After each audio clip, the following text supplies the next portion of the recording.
Today's episode is brought to you by Maria Jose Ferrata's How to Turn into a Bird, a novel that beautifully details the life and lessons of an unconventional man and the boy who loves him.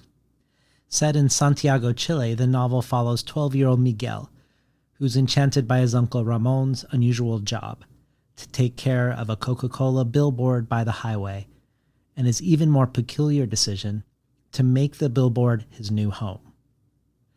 As he visits his uncle in his perch above it all, Miguel wonders if his uncle has lost his mind, as everyone in the neighborhood says.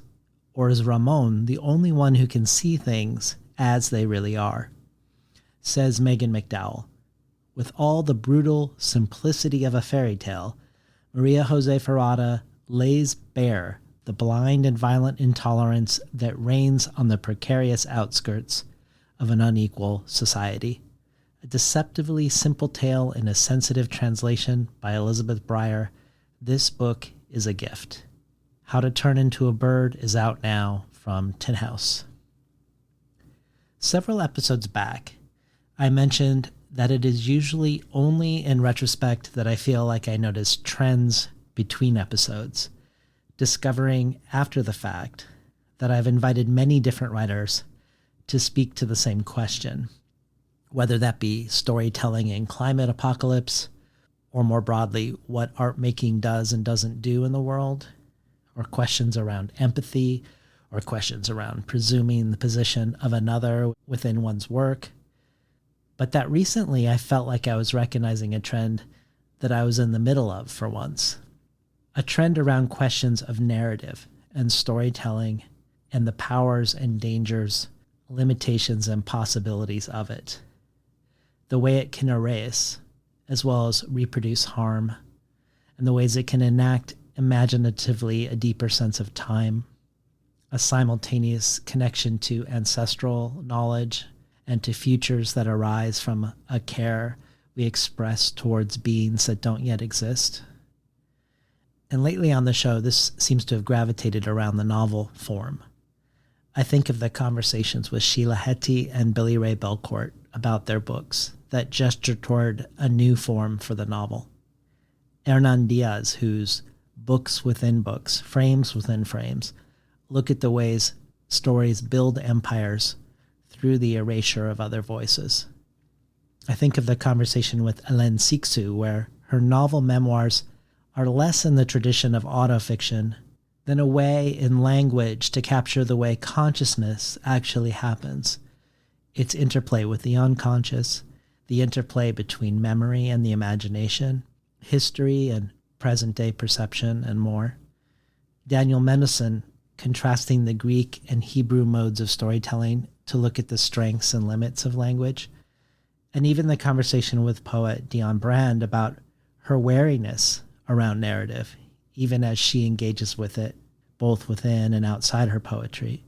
And then, of course, the Crafting with Ursula series, where Le Guin herself is grappling with the inherited forms within narrative and aiming for an as of yet realized future for the novel itself, especially in the carrier bag theory of fiction, which I discussed with Lydia Yuknevich, and also the final episode with Neil Gaiman about the power of stories and telling stories and how we seem hardwired from a very young age to be able to extract the truth from tales that have been made up. I bring this all up because today's conversation with Lucy Ives, the final one of the year, I think it's a culmination of this trend. Her work across time itself grapples deeply with narrative and the novel form, even in her nonfiction and poetry, and itself has culminated in her latest novel or anti-novel, Life is Everywhere. And having just finished the Crafting with Ursula series, it is fitting that this last episode of the year is also a very Le Guin-inspired episode as well, as Lucy's latest book is not only formally influenced by Le Guin's carrier bag theory of fiction, but the story literally contains a carrier bag within its plot, a bag we spend a great deal of time within during our reading of the book, ourselves reading what is inside the bag of the protagonist as we go. Because of all these episodes before this one, because they've been part of this growing swell of questions concerning narrative, we start today's conversation in a rather abstract and heady space about the novel form. But before long, we are parsing all the innumerable ways Lucy Ives, in her new novel, is mirroring back to us our own expectations of what a novel or story should be, and enacting new and different ways of how it could be as she does. It's a perfect way to end my favorite year yet for the show. Before we start, I should mention Lucy's contribution to the bonus audio archive. Lucy reads to us and for us a 5-part writing exercise, an exercise involving 5 prompts called Exercise for Writing from Memory. This joins tons of other bonus material from a craft talk by Marlon James called The 9.5 Rules of Seduction, about the common mistakes writers do at the sentence level and at the level of story that can ruin this seduction, and the best ways to remedy them, to readings from everyone from Ted Chiang to Daniel Jose Older, from Nikki Finney to Dion Brand.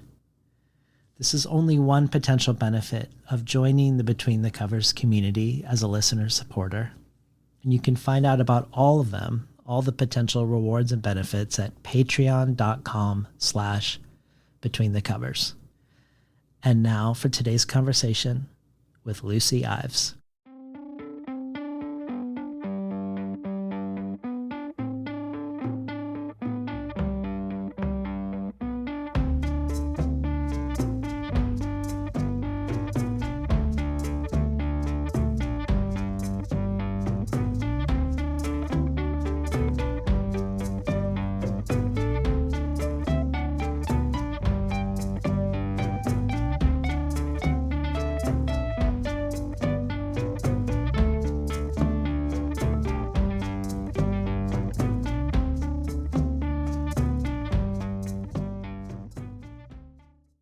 Good morning and welcome to Between the Covers. I'm David Naiman, your host.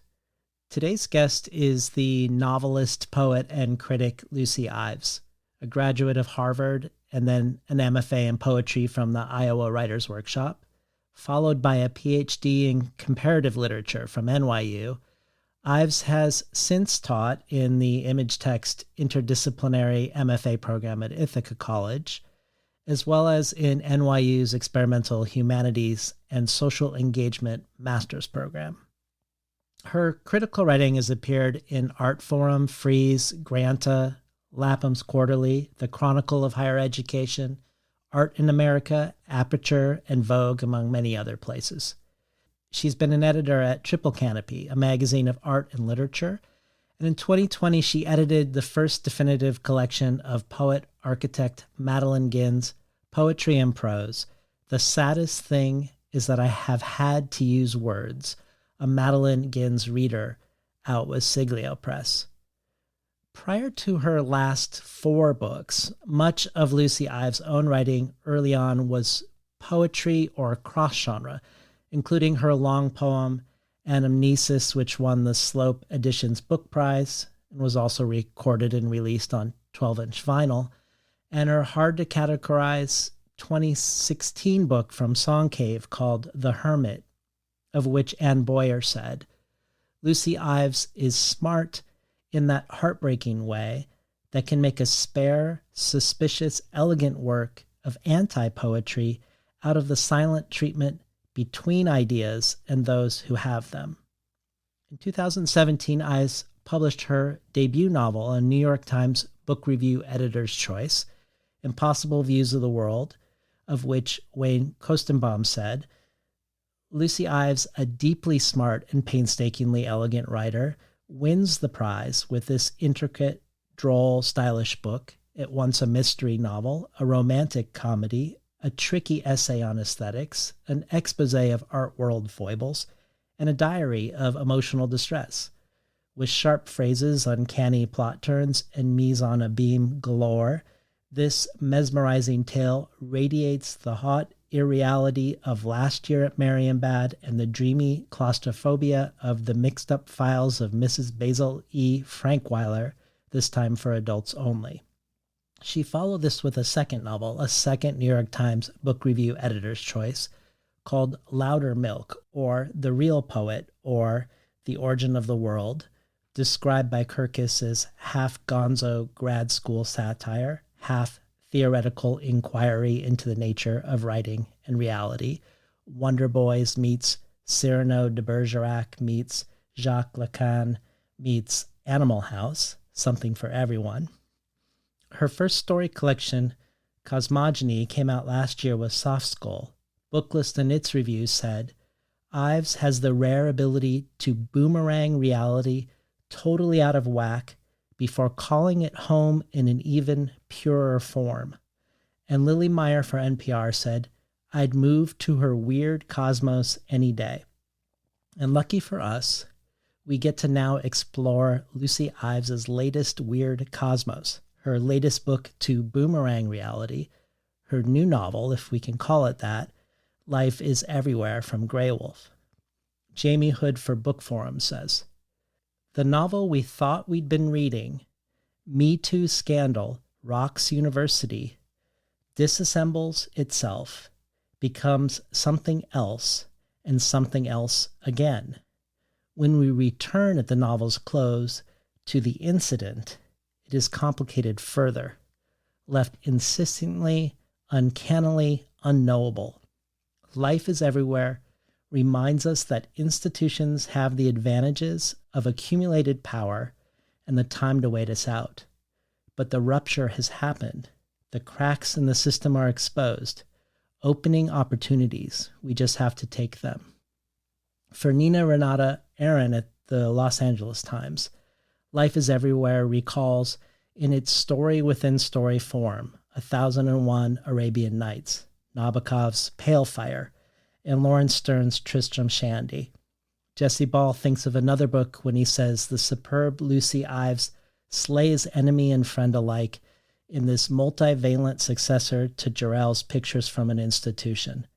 Alejandro Zambra adds, writing novels is the way Lucy Ives discovers her thoughts about the at once disheartening and marvelous fact of being alive right here, right now. This brilliant and playful novel brims with wisdom. Finally, Percival Everett says, if Lucy Ives is as smart as her novel Life is Everywhere, then I am in complete awe. The novel is challenging in all the best ways and an absolute joy to read. How many books in one, and yet one book? This is great writing. Welcome to Between the Covers, Lucy Ives. Thank you so much, David, and thank you for that wonderful introduction. So there are many ways we could begin this conversation about your latest book, but I want to begin it with a question that immediately leaps to the foreground when I step back and look at your life as a writer more generally. Stepping back, you seem to have an enduring preoccupation, dare I say obsession, with the novel as a form, regardless of the genre you're writing in.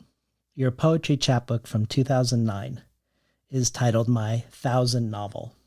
Your 2012 poetry chapbook is titled simply Novel. Your 2015 book, World Killers, perhaps provocatively places a novel within the same covers as poetry and essay, sitting it between them. In your 2016 book of aphoristic prose poems, The Hermit, you return over and over again to the novel as form. Just to pick a few examples, when I was 13, I swore to myself that I would become a novelist, or I want to write an essay about the novel as a site of novelty where the proposition anything can happen is somehow tested. Your first novel that was put out into the world as a novel is a mashup of genres, mystery and romance and others, but also of reproduced real texts, as well as fake novels and fake artworks dropped among real artists and real art. In your introduction to the Madeline Gin's Reader, you say this about Gin's, quote, With her group novel, which she also terms an historical novel, an exploration of the nature of consciousness, Guin inhabits the so-called author function without attempting to act as the sole originator of the novel's meaning. This is profoundly synthetic and polyvocal literary production, presaging and perhaps even predicting contemporary platform-enabled collaborative writing online. And then in your limited edition pamphlet from earlier this year, Exercises for Writing from Memory and Other Exercises, you yourself have an exercise for composing a collective or group novel. So before we talk about your latest novel and what it is itself doing to the novel, tell us what's going on between you and the novel, Lucy Ives. That's a great question, and it is one I'm excited to answer, in part because the way that you pose it allows me to approach the novel in several different ways. And the first way that I want to approach the novel and my relationship to it is to tell you a story about myself. So I have memories, as I think many people do, of childhood and seeing bookshelves, in the home, but in other places too, and seeing books on bookshelves that were novels and feeling that they had a special kind of valence about them and a special kind of information about the world in them. And I was a late reader. I don't think I really learned to read until I was maybe 8 or 9 years old, which is an embarrassing thing to share, but I've since overcompensated, so I think it's okay. Maybe there's a way in which that gave me some time to think about novels as objects that had received a particular kind of investment from adults, possibly from society, that were associated with images and particular kinds of arrangement of text, but were also treated in a certain way by people. And when I was finally able to read novels, and one of the first novels that I read very imperfectly, but because it happened to be on a certain bookshelf and I would pick it up and look at it all the time, and when I got good enough at reading, I read the beginning of it, was Middlemarch, actually. And it was a version of an edition of Middlemarch that had illustrations in it, not many illustrations, but some illustrations. And I remember looking at these figures, these female characters who are sitting in different places indoors, and just thinking, why is this here? And why is there this incredibly detailed writing about what's taking place in these rooms? And why do we need to know all of this about these people? And so for me, that's probably where my curiosity about novels and both love of them and a feeling of a certain kind of alienation from them came about. So that's the story about me. And then there's a story about the novel itself, in which, as you mentioned, I see as at once a site of novelty, or a place where we can find new things and we can find new ways of bringing the world into text. And it's also a site of genre and of conventions. And some of these conventions, which we're very familiar with, include the arc of plot and the story of the hero and the story of a kind of development which is of importance to society as a whole. So that German word Bildung can come in as well.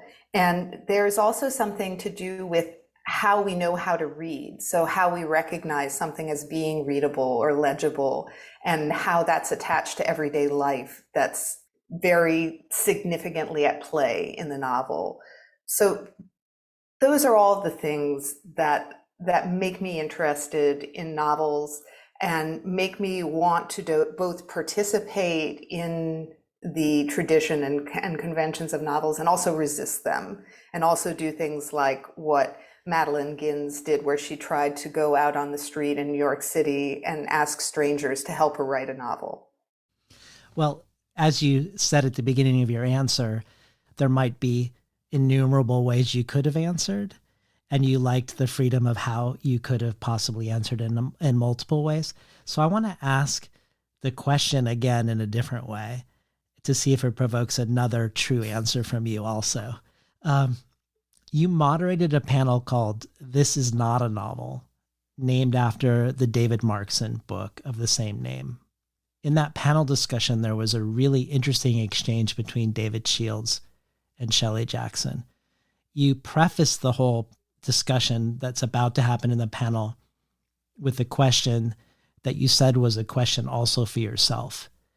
That given that the novel historically is a very genre agnostic form, that it has a history of including disparate things within it, you wondered if in today's environment, if it were enough to simply include other genres within it, or whether it was vital to say, this is not a novel as part of writing a novel. And then David Shields talks about David Markson's book, Wittgenstein's Mistress, how for him, it is too wedded to conventional forms, and that it's really Markson's last 4 books, including This Is Not a Novel, not Wittgenstein's Mistress, that succeed in the deconstruction or interrogation of the novel for him. And Shelley Jackson then mounts what I found to be a really interesting defense of Wittgenstein's Mistress. She says that what makes it powerful is that it slips out of your grasp in terms of genre because it presents itself as a novel, engaging with you in a novelistic way with narrative and something at stake in a conventional sense, but that it ultimately frays into something that feels like pure meditation, philosophy, and nonfiction. She continues to say that the ambiguity puts us into exactly the sort of space Shields was arguing for himself, the space of not knowing where you are.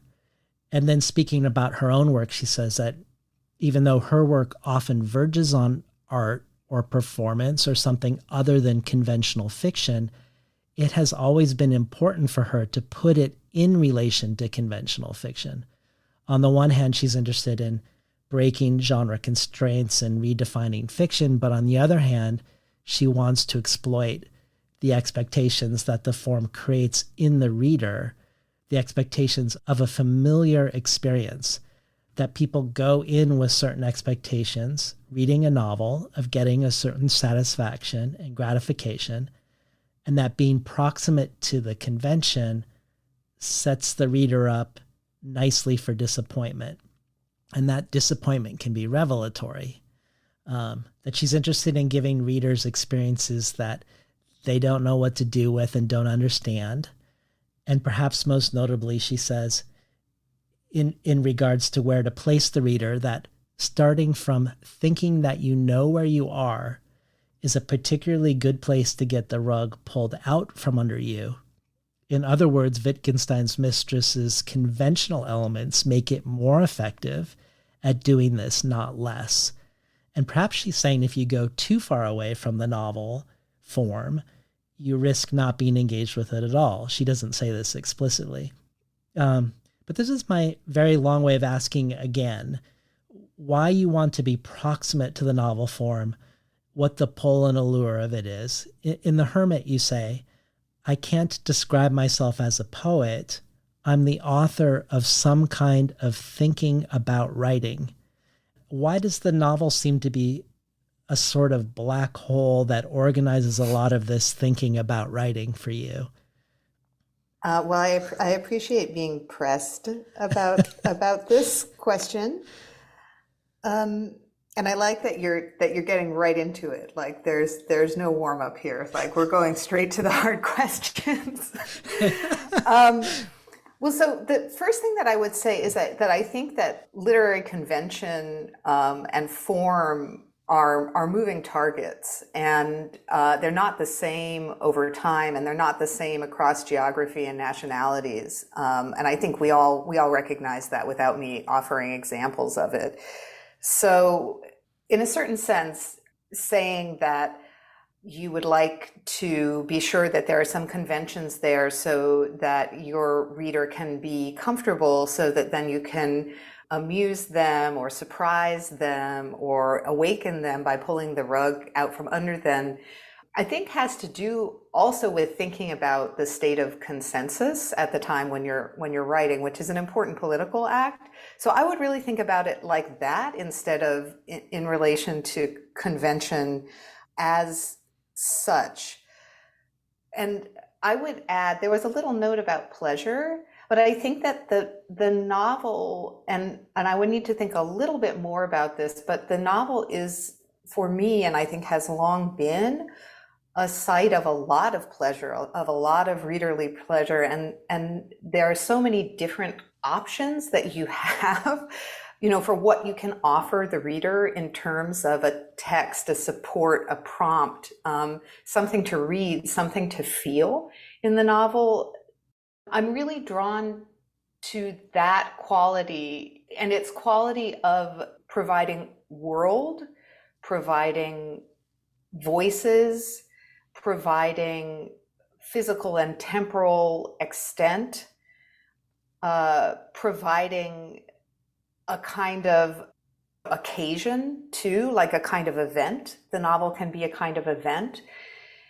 And I think that most of all, I love the novel as something that does have this long history of being a physical object and being that doorstop, being that thing that you rest your coffee mug on, or you use to like hold down some papers, of being this physical presence that's with people, and that you can also do something with that real material, substrate of pages that is immaterial and is related to fantasy and projection. Those contrasts are, for me, just endlessly exciting and generative. And I really love, and part of the reason that I focus on Madeline Gins's group novel, which was a project that she did in 1969 as part of this convocation of artists that was arranged by the late Bernadette Mayer and Vito Acconci, called Streetworks. I bring that up because I love her thinking about pluralness and about people in novels. And again, for me, yes, I set many of my books in proximity to institutions, possibly elite institutions like museums or universities. But I'm very concerned. I'm doing that because I'm very concerned about people and our status as plural, interconnected beings. And I think that the novel is a form that allows you to be with pluralness and with our state of pluralness, in spite of its reputation as a form that's about an individual. Well, that's a good segue to what I want to ask you next, because reaching out to you about coming on the show happened in an unusual way for me.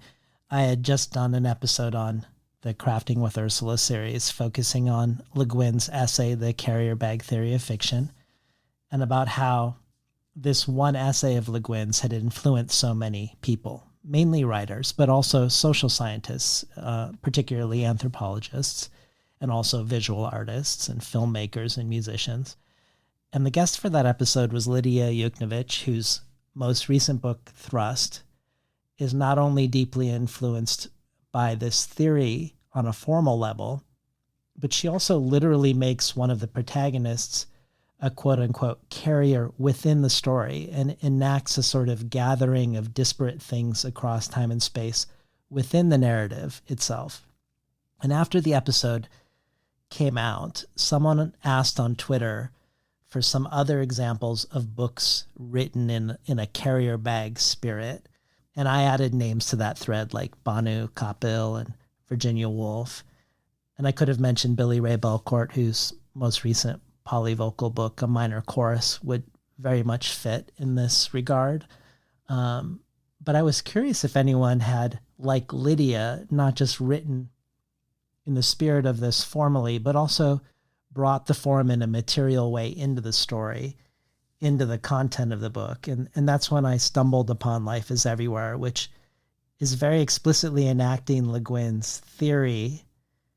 So before we talk about how your book does this and why, talk to us about this essay for you, an essay that asks questions about the novel, the limits of what a novel has been, and which reaches toward, I think, a future of novels that might look very different than the novels we've been reading up until now.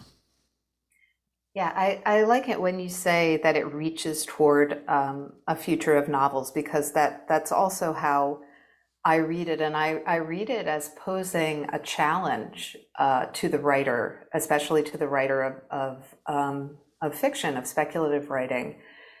So when Le Guin tells us that there hasn't been a narrative of the thing to put things in, she does tell us some things about the narrative that we already have, the narrative of the hunt, of the spear, of this conflict with the prey, where some people were squished and maybe some people were shot accidentally, or some people left but not everybody came back.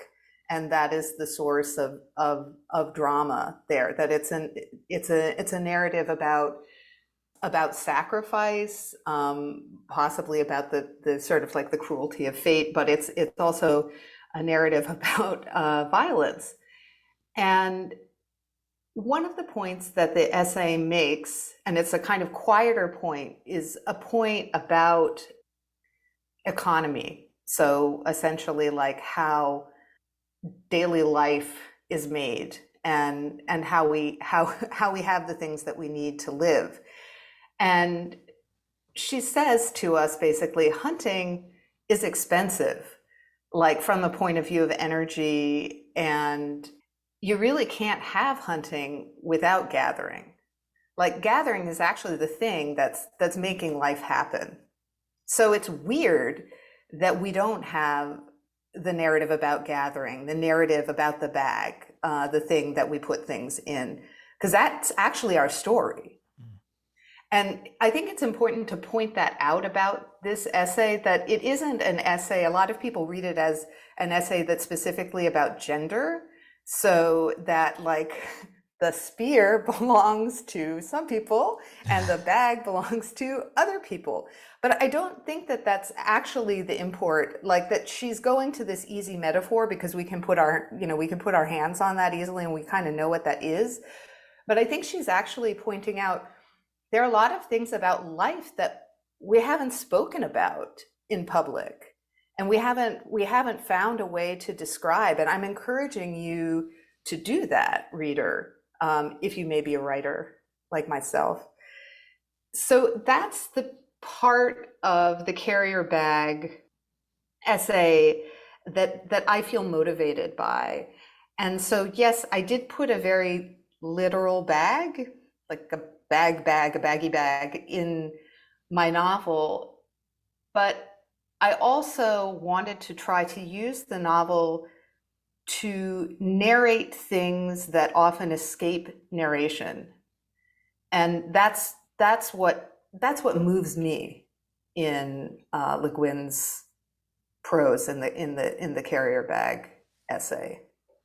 Let's introduce the readers to Life is Everywhere in the aura of the carrier bag a little more. I know this is probably this is the hard book to be caught in the elevator having to explain what you wrote, but talk to us about a little bit more about how Life is Everywhere is a carrier bag novel formally, the way the bag is in the story as a structure that partially organizes. And maybe you can also just give us our first nod into what would you say the story is, or give us the first teaser to the story in its broadest sense, as sort of like a beginning preface to to our entering into this world. The shortest version maybe of the plot that I can give is that it's a novel about being trapped in an institution. And this is something that I write about a lot. But to expand a little bit more, that sort of, gnomic description, it's a novel about a person who's a student who has not yet achieved full adulthood, let's say, even though maybe they should have already, who gets locked out of her apartment and doesn't have another source of shelter available, and so has to use the university library associated with the university where she's a student, as a place to spend the night and to have a place to rest until the next day. And the novel is about that, but also about what she has with her, which is a bag. And the bag has some other things in it, which include books. And those books have things in them as well, and references to other books, but also to the life of this student as it has been lived. And we as readers have to go with this student to the library and have to be in those books, in that bag, for a period of time, until we can leave the library again. That's really good. I'm impressed that you're able to wrap some words around this. So it's interesting, and it's kind of funny to say that the bag is bookended by this protagonist's stories on either side, but we do spend a lot of your book inside of the bag, reading the entirety of the things that are in the bag. I wanted to ask you about that in relation to something that you said that I'm really curious about. As sort of a preface to that, in several of the reviews of your book, Le Guin's essay is described as one that argues for preferencing form over content, a characterization that I'm not convinced is true of the essay. I'm not sure she preferences either, but if I were forced to choose, I would say she preferences the opposite. That what she is saying is that the world, as you've said today, is full of life experiences that don't conform to predominant inherited forms, the hero's journey, the monomyth structure, or to Freytag's pyramid, rising tension, climax, denouement. But because they don't fit this form, they aren't seen as stories at all, and thus often not worthy of becoming stories, and even less so of being published because they aren't of the right shape or form. That her essay is not preferencing form, but instead preferencing listening to the content of one's life and imagination to find the right form for it, a form that will likely, if you do this, not be normative or conventional, perhaps not categorizable or marketable as such. You describe at the end of this book that Life is Everywhere emerged as a novel or anti-novel from not being able to write the novel you wanted to write. So I was hoping we could spend a moment with that as you've written two well-received novels before this. So what about this novel prevented you from writing it? And when listening to the book rather than the novel form that precedes it, what about the failed book suggested this book that we're discussing today? So I just want to say something briefly, touching on the question of form and form versus content. I'm not in love with that distinction. And I think that in talking about the carrier bag, I think that Le Guin is also, pointing us toward trying something else, because that distinction is a bit of a spear type thing.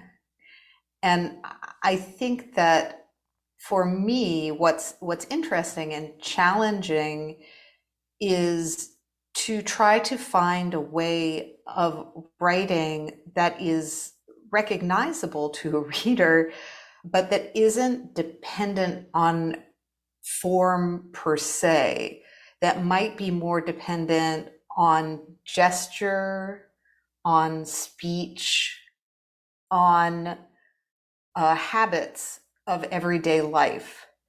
And I think that these can enter into the novel and seem formless in a certain way, but as one reads, one learns to read those things and to re-experience them. And so in some sense, to re-experience daily life again in the presence of the writer, but also in the presence of all the other voices that are collected in this novel.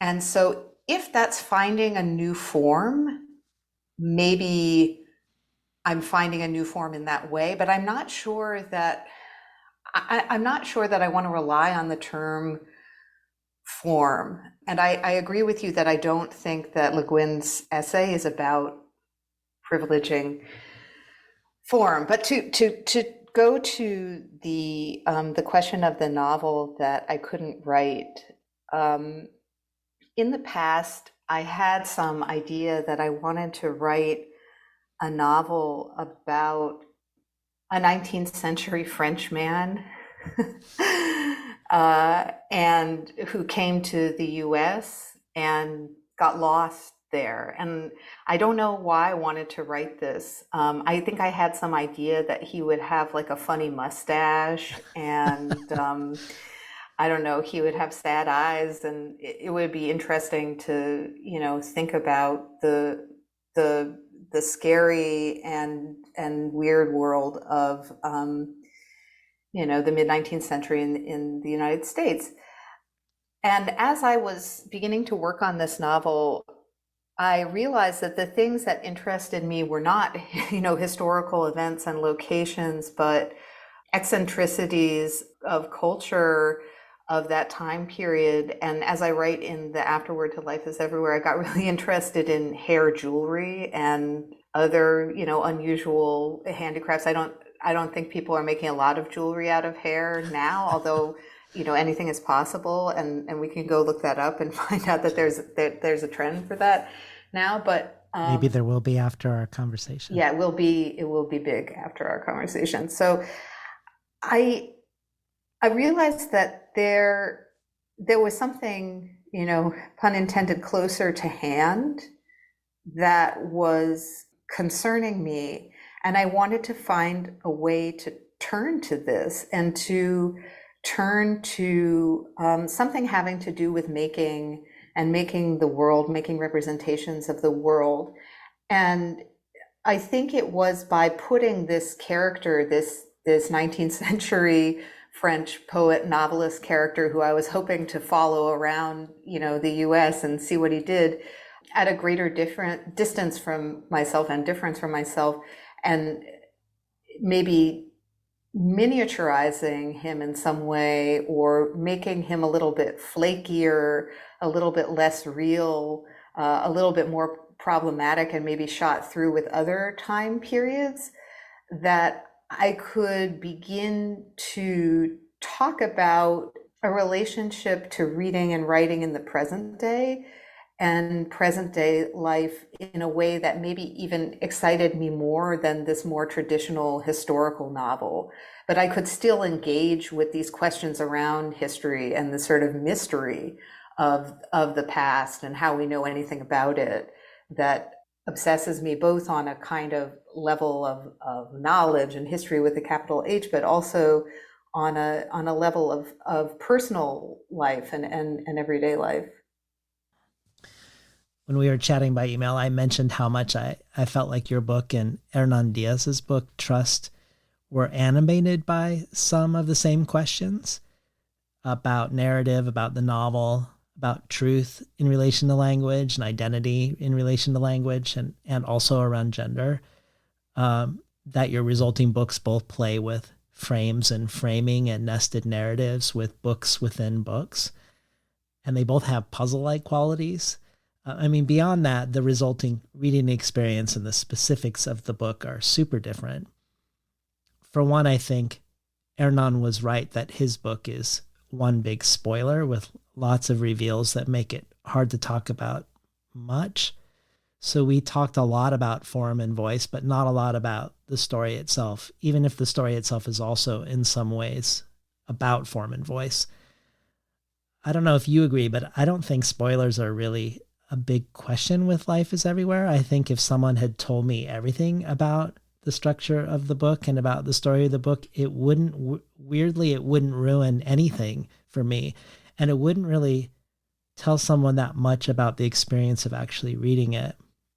It would be really easy to talk the whole time with you about form and frame and only touch on the story. But because I don't think we have the same considerations as with Ernan's book, I'd like to bring story into the room a little and questions of storytelling within any given form or frame.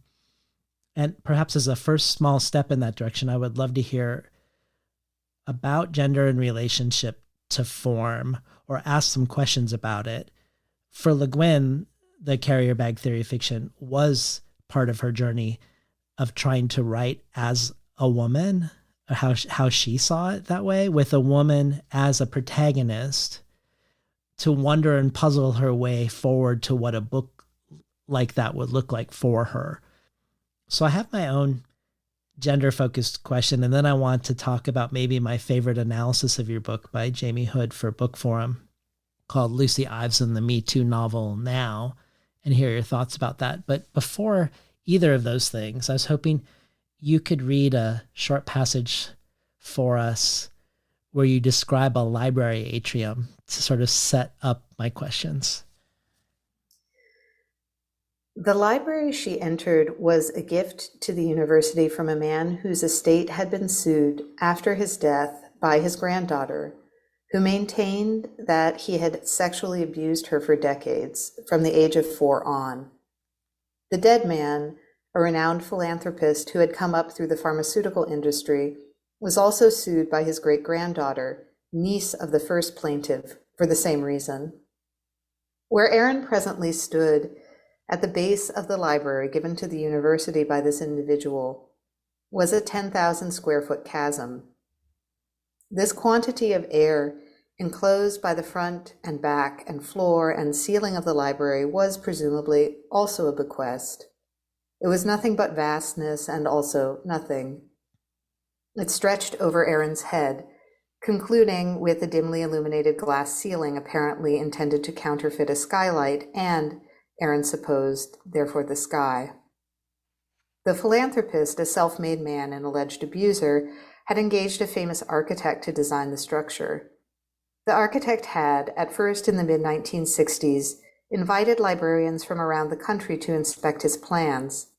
The librarians were not delighted by what he had in mind, which is to say the enormous hollow atrium, necessitating U-shaped floors that would severely limit the interior space that could be employed for storage of books or human-scale activity: walking, sitting, reading, writing. One consultant said that the envisioned building was a throwback to the 19th century, not merely inconvenient but obscene. The architect was long since a celebrity and carried on. After his death, the architect was remembered not just for his glass buildings and love of the aesthetic crimes of modernism, but also for his sympathies with the Third Reich. The architect told his biographer that he had gotten too caught up with style, with all the young men in their uniform black leather, supple and polished, their trim pale hair and strict formations. He said that his worst mistake had been going to Germany and liking Herr Hitler a little too much. The architect claimed that in architecture, quote, danger is one of the greatest things to use. Danger was, to him, a natural building material and decoration. It was a brilliant boot around which one wrapped one's lips. The library, completed in the early 1970s, possessed the void the architect had originally desired and placed at its center as a symbol of the progress of the late 20th century. It was not as if the architect had not done this sort of thing before. His signature voids, the architect liked to say, were what allowed people to look at and recognize one another. Been listening to Lucy Ives read from her latest book, Life is Everywhere. people might think it's strange that I picked out a passage where you're describing a library atrium, but bear with me, everybody.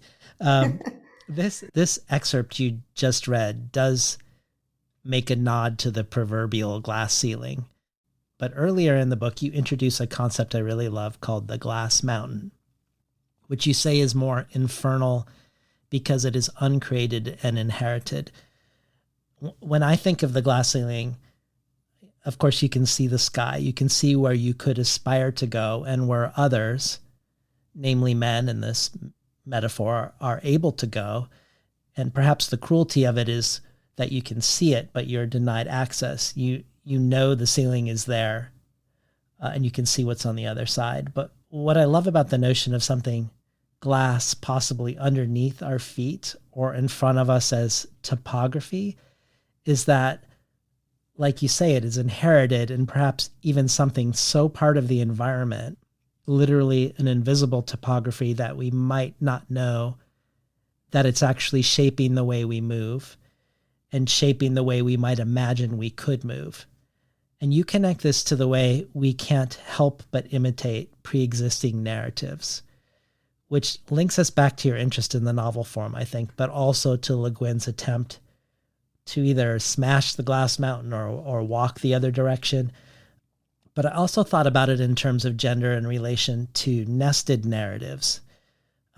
Nested narratives as a nearly impossible topography and geography to see, but also to escape. I thought about this void that you just described, this empty space that is created in the library atrium by a man who finds Nazism attractive in a library funded and named after a man who was a sexual abuser with his own grandchildren, within a university that is handling the Me Too accusation of a professor in the main frame of the book, and doing so in very familiar, self-serving, bureaucratic ways. So we have our female protagonist moving through this space, which has been dreamed into being by layer after layer of abusive men and their systems.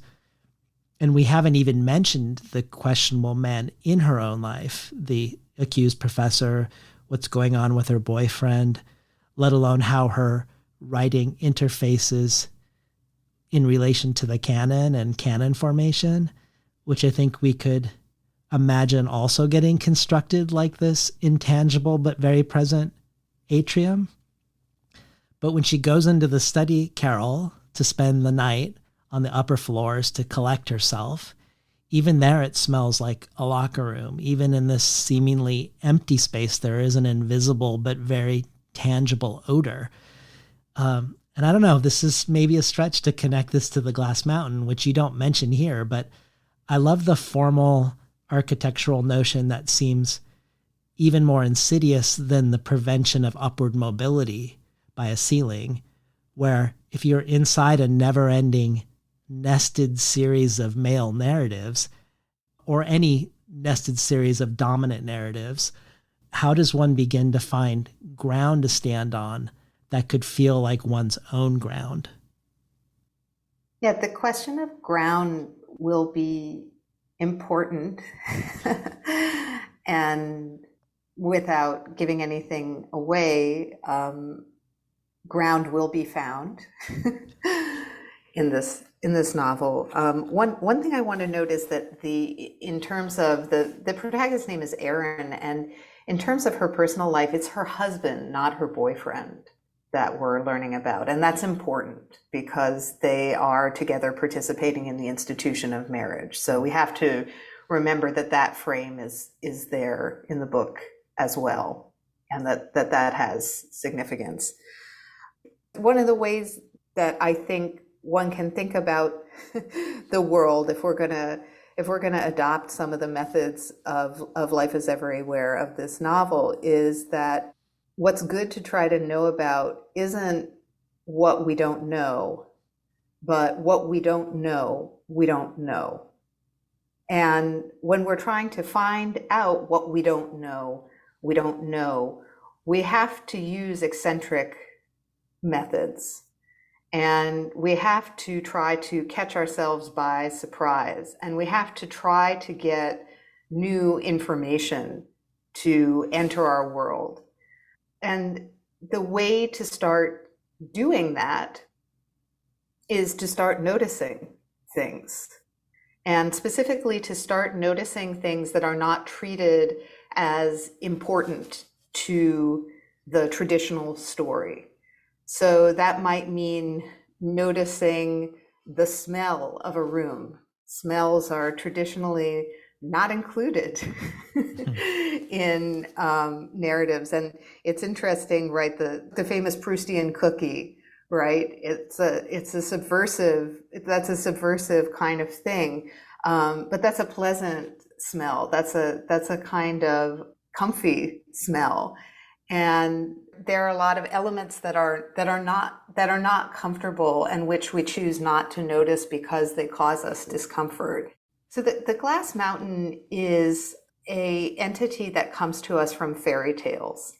And the glass mountain is something that in a fairy tale, which is a genre for girls, I guess, it could be for anybody, but maybe we receive it as a genre for girls. The glass mountain is a structure that the hero, I guess the male hero, has to climb over. But to me, it's fascinating in itself. It's like this incredible monument. It's like, who thought up this problem? Like a glass mountain? Really? Like, wow. Like, that's a good one. That's scary. Like, that's a really scary thing, a mountain of glass. And if that's what's in your way, man, you're in trouble. It could get very hot. It could get very cold, certainly very slippery, probably sharp. Lots of problems with the glass mountain, but also maybe difficult to see because glass is translucent, at least in theory, or maybe in the monumentality of this glass mountain, it's probably translucent. And the glass mountain is an obstacle that's in the way, but also an obstacle that has long been accepted and treated as a kind of matter of course. So we might just ignore its presence in spite of its monumentality. So in order to write a novel that acknowledges the terrible glass mountain or the sort of formlessness of that problem and that task, right? Like the glass mountain, it isn't in neat cube shapes. You can't map it onto a grid. The glass mountain is going to resist quantification as much as it's going to, resist climbing over. It's going to resist narrative too. It doesn't care about that. In order to write a novel that includes the glass mountain, we have to figure out how to describe it and how we can kind of get at its contours. And I think that's sort of metaphorically, at least, of a part with what you're talking about how do we tell a story in a textual space that is defined by a canon that was largely composed by dudes. So how do we bring language in that differs from that language? How do we bring experience in that hasn't previously been touched by words? How can we begin to do that? Do we just start all over again? Or what do we do? And for me, again, to go back to the thing about smell, I think smell is a really powerful way of getting at the kind of sensorial work that I try to do with writing, because my writing is very much about sensorial work and very much about getting you to imaginatively see things or smell things or hear things that aren't real, but which nevertheless require your real senses and your real mind to produce. Getting you to try to do that kind of work using, yes, tools that come from that canon, but that I'm putting together in ways in which that canon tells me I should not put them together, that you're not allowed to do them that way. We decided that already. It doesn't work that way. And in this book, we have too much writing. We have, in certain ways, too much text and not enough action. But it turns out that that text is all action. And in reading, we're really doing something. We're really putting the events together. And so that's a way that I can work within, and this is like on a real level. There are a lot of constraints on me as a writer, right? Like I actually have very limited space to move in. And so what I do in this book is quite calculated with the materials that are available to me. What I can try to show you, what I can try to show to the reader is constrained. And I have to try to misuse materials to, in some sense, kind of like cast a shadow or create another kind of effect that will bring something into the space of the novel that quite literally hasn't been in the novel / a novel before. Because I believe that by casting that shadow, talking to you again about a smell or something like that, that I'm doing something that isn't sanctioned by the novel tradition, and that is somehow bringing us into a space where we can talk about experience again, where we can find ourselves in that very strange space of experiencing something that comes before expression or comes before convention. And if we can do that, we can learn about the parts of us that are maybe not yet overtaken by those preceding things. Because I believe that there are parts of us that are not yet overtaken. That's me as an optimistic person. Like I believe that there are parts of us that fiction can give us access to, that have enormous potential for thought, for revelation, and I suppose for possibly for action as well. Well, let's stay one more moment with story in relation to The Glass Mountain. And also this idea, I love this self-description of the book having too much text and not enough action, but also that all the text is action. Formally, on the macro level, the bulk of the book is literally the content of our protagonist's bag, which includes our protagonist's novel and her novella, both rejected by a literary agent, which of course itself calls into question the quote unquote fitness of their forms in the literary marketplace. It also includes a checked out library book written by the professor who's under the Me Too investigation. And just to loop that into what you've said previously about the novel you didn't write and wanting to have more distance or have a miniaturized version of your French 19th century mustachioed protagonist, that checked out library book written by the professor who's under the Me Too investigation is a biography of this person. So he's in the novel, in the bag, in someone else's biography. And there's also a very large and very late unpaid bill that I want to come back to at some point. But one of the thrills, I think, is how the book moves, not just in this formal or macro way, but on the level of the sentence and the paragraph too, especially the opening where we start not with a character, but with the history of botulism, its relation to blood sausages, and the discovery of that eventually, the failed attempts to use it as a biological weapon, the development of Botox, and with the bacteria finally landing in the face of one of the professors at the school, a professor who's proximal to the Me Too scandal, a woman with a pretty immobile face due to all of her Botox treatments.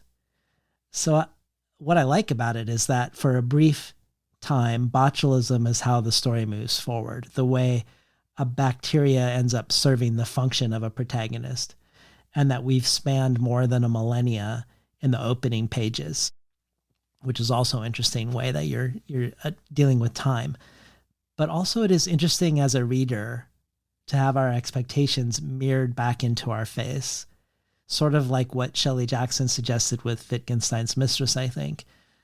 Because when the bacteria ends up in the face of Dr. Faith Ewer, and we stop focusing on Clostridium botulinum and start focusing on her in the world, I immediately think, as a reader, okay, this is the protagonist.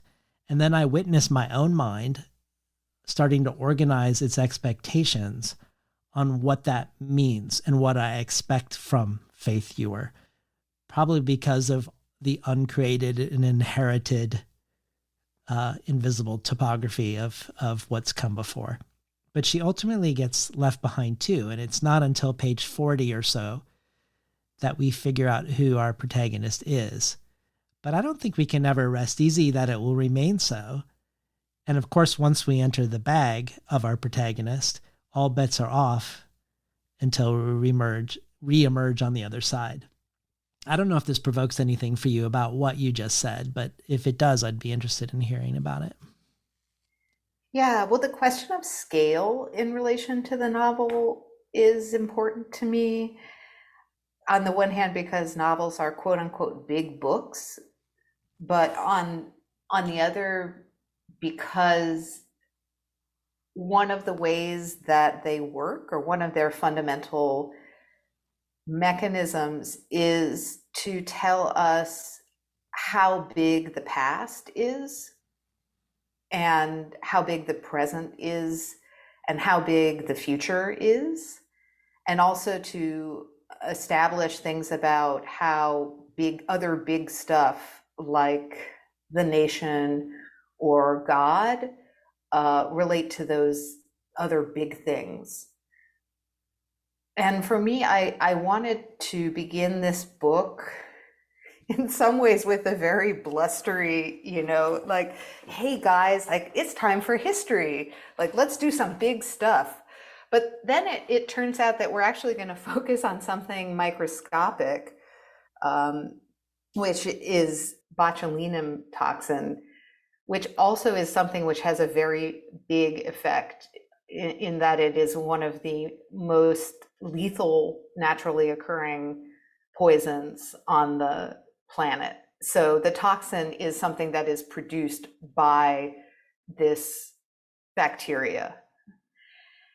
And it's funny because it turns out that this bacteria, who knew it, has an aesthetics. Well, it doesn't really have an aesthetics, but it turns out that it plays this incredible role in contemporary aesthetics, in that it is the key ingredient in Botox, this cosmetology technique. And in fact, that technique is something we see the evidence of on faces around us all the time. Mm-hmm. And, on another level, like, there's no shade to people with Botox. It's also just like it's of interest. Like, this is interesting. Yeah. And that Botox, on its way from being a toxin that occurred in the anaerobic environment of cured meats and that people then ate, and it caused a reaction in their bodies that made it impossible for them to breathe, essentially, and then they died because their brain wasn't able to make them breathe in the way that it does. That it existed in human history in this state, but then it was recognized as something that could be employed as a biological weapon. And it was synthesized as a biological weapon in large quantities during the Second World War, but then it was never used. So it was successfully synthesized into a weapon, but then for very strategic reasons, it ended up languishing at Johns Hopkins, and there was kind of rediscovered by people who were interested in ophthalmology and other applied uses of something that would prevent movement in the face. So prevent inadvertent twitches and stuff like that. And it's from there that it becomes this cosmetic product, which then enters into everyday life and enters into the category known as beauty, another very important site for the novel and for literature and for art. And this story is funny on the one hand, but it's also an object lesson in the interrelation of these different big things that we often see in novels. And I wanted to just kind of get that over with. Like, I wanted to be like, okay, here are all the big things that we deal with in novels. Let's get it over with. And then let's get to people. Okay, we have people. And what are they going to do? But just because we have people doesn't mean that we're ready for a protagonist yet. Like, let's look at people. Like, let's think about that a little bit. Let's look at affect. Let's look at how the novel can do affect. And, let's also have a kind of inversion of the tropes of suspense at the same time. So usually when we have suspense, we're waiting for something important to happen. In the case of this novel, we're just waiting for the protagonist to show up. We're like, you're like tapping your watch. Like, maybe you think that the protagonist is already here. You're not really sure. And I think getting all of that out of the way, kind of like, it's like a first date situation. We're gonna kind of like get some of that stuff out of the way so that we can really get down to intimacy in the rest of the book. Yeah. Well, I feel like as a reader, it's the opposite, in the sense that it doesn't feel like getting stuff out of the way. It feels like it sets up a range of possible violations that may, again, happen throughout. Even when they're not happening, we have this sense that they might happen. If we think back to Shelley Jackson's rug getting pulled out, like, so, okay, you've demonstrated what this anti-novel or novel might do or not do. Who knows what it'll do next? I mean, it has that added valence, at least for me. But I wanted to stay one more moment with your notion of the book having too much text, and then connect that to something that Jamie Hood said in Book Forum, and curious about your thoughts about it.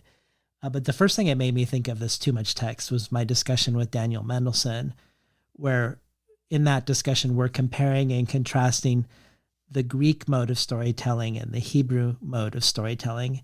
The Greek, which he characterizes as optimistic, in the sense that it's motivated by the belief that language, if you use enough of it, can succeed at describing.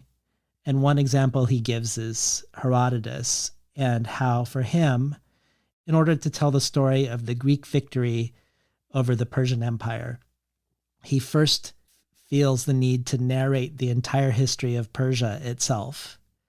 And in order to narrate the entire history of Persia, there needs to be an entire chapter on the history, customs, and architecture of Egypt, since Egypt was part of that empire. You do this too, all the time. For instance, when Faith asks Isabel a question, Isabel is distracted about a future class. So these are two teachers. She's distracted by a future class where she will be teaching the Duchess of Langeais by Balzac. And instead of us learning simply that she is distracted, because we're sort of feeling like Faith might be the protagonist, so we sort of also expect maybe to be in Faith's point of view. But instead of just learning that Isabel is distracted and that's it, we instead disappear into Isabel's deliberation about this other thing for quite a while. about this Balzac book before coming back to the conversation with Faith. But I think your motivation is different than the Greeks. For one, we really see how much what we choose to describe or not, and how long we describe something, is really deeply shaped by norms and conventions. And we see this very clearly because you start violating all these norms and conventions. But Jamie Hood at Book Forum also had an interesting take on your book that I wanted to hear your thoughts on. And here are a couple excerpts lifted out of her review. What fascinates about Ives's maneuvering is these interstices and echoic functions are where the psychic and narrative excesses of trauma, its untellable too muchness, are reckoned with. To the hero, rape is a data point, but trauma, like story, nests and wriggles, reemerging in unanticipated ways, a wild oat seed being wrestled from its husk again and again. Trauma is a haunting that exceeds the horizons of storytelling. Rape severs the subject from her body, disorients temporality. Ives represents this as a formal problem, attempting to narrativize trauma again and again, allowing these attempts to be messy, to falter, to fail. We must allow the novel to be capacious, to hold many different kinds of reckonings, many traumas. I found that review persuasive. My example doesn't really connect well with what she's saying, but there is this sense of, I love the way I feel like you mirror back to me as a reader what I'm expecting when you do these things, when you switch heads and then linger on something beyond what normatively is to happen. But I wonder if there's this other thing too, this too muchness of the untellable, that maybe all of this extra text is like, as you said before, we need to start noticing things like when you walk through the atrium, which is invisible, and you start unpacking what that atrium is, that maybe the noticing and then the text that results from that noticing is about finding our way out. But did you have any thoughts on that Book Forum review in this regard to too much text? You've said a lot of things that I want to respond to, and I find myself, first I want to talk a little bit about what you're saying about Herodotus as a writer of history, a style of writing in which, because we touch on the history of a nation and there might be buildings that are associated with that history, then we need to talk about architectural styles, and that kind of attempt to be exhaustive or encyclopedic. And I want to distinguish my style from that style a little bit. Where Greek history writers are concerned, I'm more of a student of Thucydides, for anyone to whom that distinction has any meaning. And I'm very interested in what can be done with a sentence. And I'm interested in the ways in which the sentence contains all of the meaning of the text in which it appears, because of its outward sort of radiating into the book in which it's taking place. It's part of a net, it's part of a system. And I often have the feeling when I'm writing a sentence that I'm working on another part of the book completely, even though I'm writing a sentence in one place in the book. So I'm interested in the interrelation of different parts, but not in a logic of exhaustion of all things, which is also a kind of logic of scarcity, I think, but in a logic of rhymes and return, and in time travel, in a sense, that we can start out in one place and find a kind of tunnel through to another. and that you can find yourself reading one part of the book and realize that you're actually reading another part of the book at the same time that you may have already read, but then you're reading it again in a new way. And this book is designed throughout to have these kinds of tunnels that bring you through, almost like a hyperlink. But I think the tunnel, or maybe the root structure, something like that, is maybe a better metaphor. In mentioning that, I think there's also something delicious about that we can be in one space and find ourselves also slipping into another space at the same time. And when we're given something like the content of Professor Isabel Child's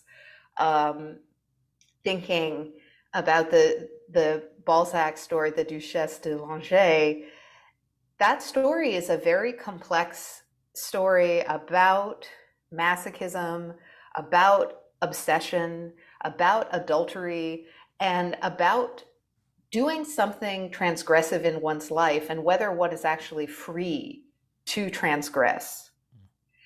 And the questions that Balzac poses in that novel and that we learn about through Isabel's mental synopsis of that novel will recur in Life is Everywhere. And so it is a kind of translating. Everything that we're offered is a possible translating device. So can be used as a kind of decoder or a way of thinking about other events that we will learn about as the novel goes on. And when it comes to the question of trauma, which is to say experience that can never be fully relived nor fully overcome, experience that we can't fully have and which we can't fully cease having. There's a versioning of that question of repetition in this book throughout, and a style of reading that attempts to make our tendency to relive events more intelligible. And I'm very concerned with that.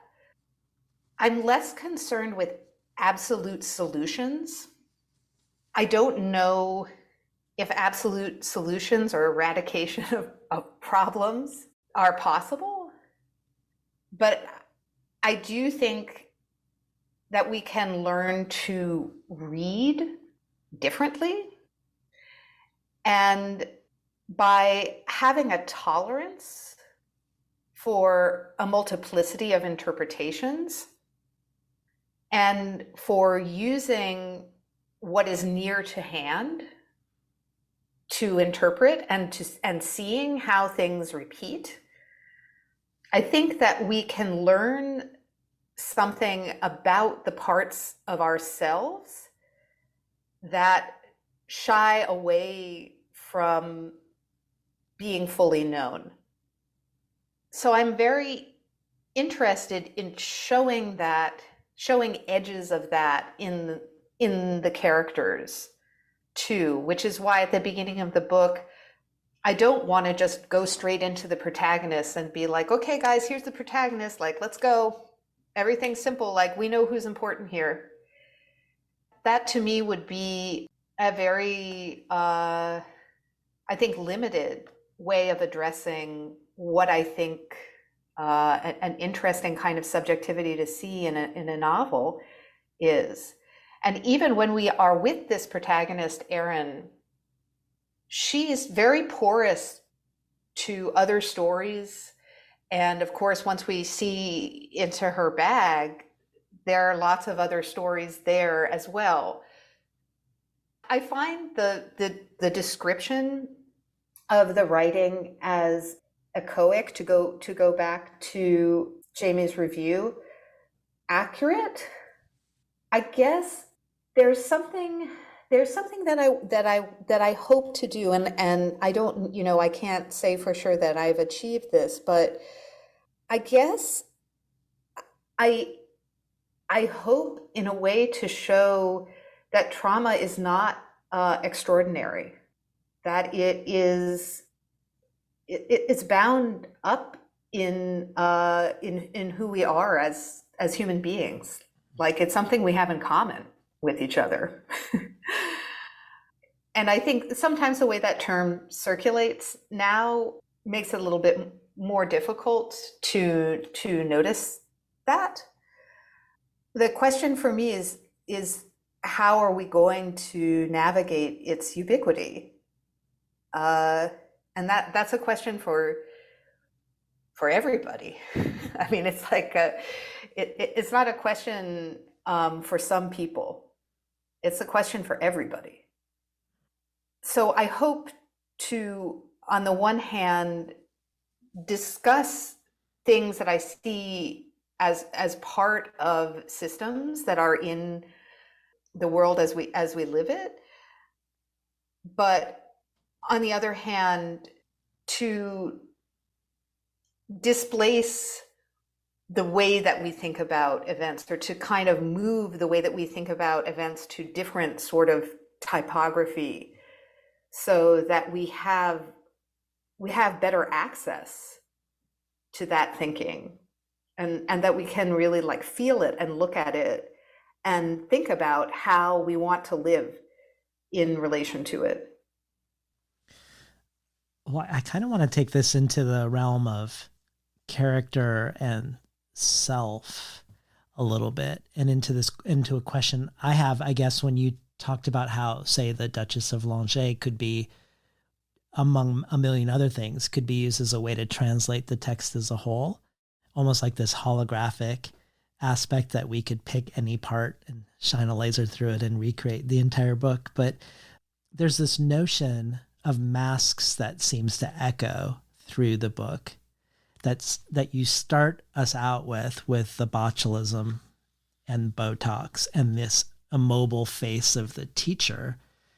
And at the very beginning, when we are with Faith and her frozen face, before we know Faith isn't a major character, when you said earlier that you're exploring affect and other things other than protagonist, the book mentions studies about how our well-being can improve when we can't physically frown. And that made me go to Google, of course. And even though the quality of the research is still being debated in the real world, there are psychiatrists promoting Botox for mental health because of these studies. There are these studies that if you can't frown, your well-being can improve. And I think it sets a tone for the novel that this is put forth as something true early on, as it orients us to selfhood in a really weird and generative way, I think. Her face is a constructed thing, but really it also foregrounds how every character is a constructed figure in the text, that there could be this dissonance between how she feels and what she expresses on her face, but that perhaps what is constructed on her face will ultimately also affect how she feels. And that points to something really uncanny and unnerving about the notion of self, which perhaps is an endless series of masks. When you wrote your piece for Freeze about Sophie Calle and your phone call with her, where you quote an art historian who describes Calle's work as undermining the foundations of her person, and, quote, she only gives shape to this mask in order to dispel it as an illusion. It makes me think about the magic mantra in your book, it does not matter how you feel. And also the girl Hamlet, who has a mask of makeup, and how in one of the dream sequences, Mrs. Stick wears a rubber mask over her face of goo, and her shapeless body is in a body casing, like a blood sausage. And then all of the performances of gender, how Charles Le Gouffre, the 19th century French man that we have discussed, is called a rare Janus, someone rumored to be a woman before a man, about how Hamlet in this book is a character who is a woman, and about the history of women playing Hamlet, about how fashionable that cross-dressing was in the France of the 1830s in Robert Herbsweit's book In Her Bag, and on and on and on. But I think perhaps most amazingly, is that Aaron's two rejected books that we get to read in full are both autofiction. So we're getting the autofiction of a fictional character. When I see all of this and think about the mask in relation to what is underneath, I guess I just want to hear more about your questions or your notions around self and character and anything else that comes up for you as I reflect this all back. Well, just because something's made up doesn't mean that it's not real. So that's a funny thing. Yeah. It's a funny thing that there is kind of a one-way street there, right? Well, masks are fun.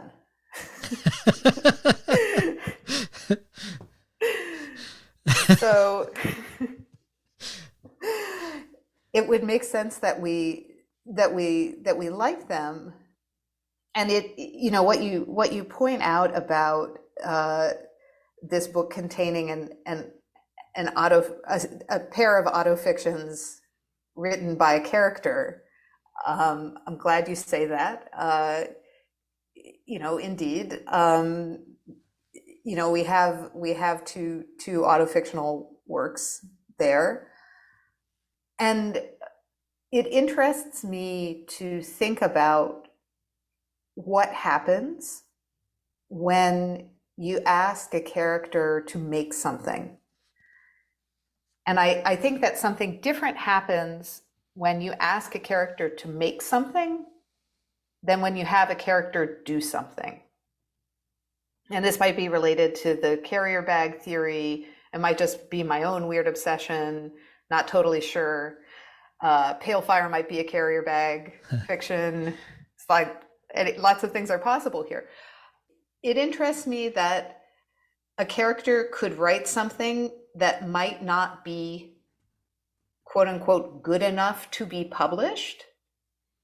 But in the context of a fiction, what that character writes is still very interesting. And it's actually necessary to us as readers, because in this novel, in order to find out who Erin is and what has happened to her, we need to read her fictions. Like, we need them. They're serving a purpose there that is different from, I think, the purpose of other fictions that we might encounter in the world. Like, we really have to find out what happens on multiple levels, because otherwise we won't know what happens in the book. And it's funny to me to put that pressure on fiction. It's an absurd kind of pressure to put on fiction, because fiction's just fiction. It doesn't matter. It's made up, right? It doesn't matter.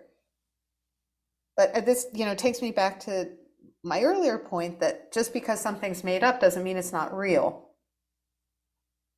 And that's also a thing about the glass mountain, right? The glass mountain is a very strange human creation. But just because it's artificial doesn't mean it's not real. And as we go around in the world, we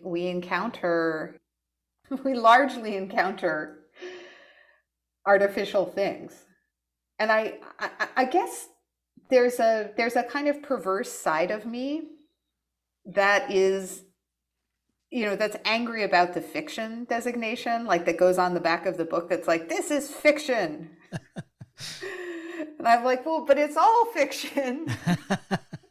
So why this one? but I get it, and I also love that mask, because that's a mask too, right?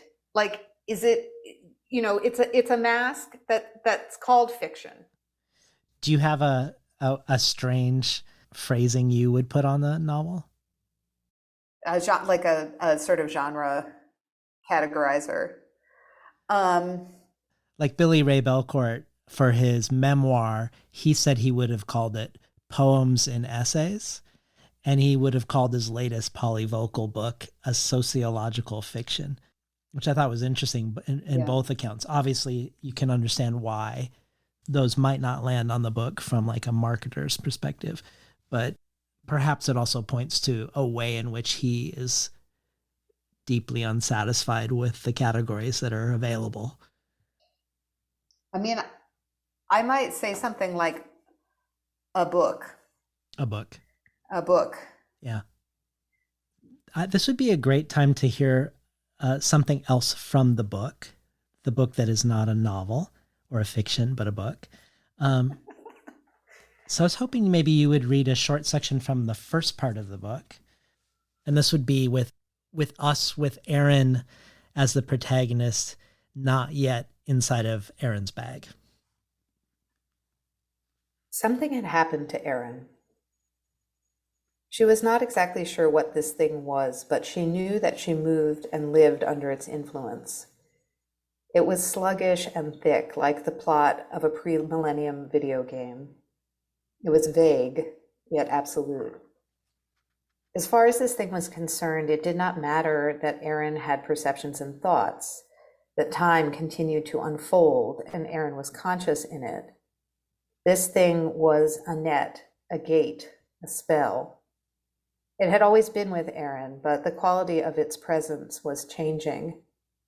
She had been afraid before. She was more afraid now. The thing tightened.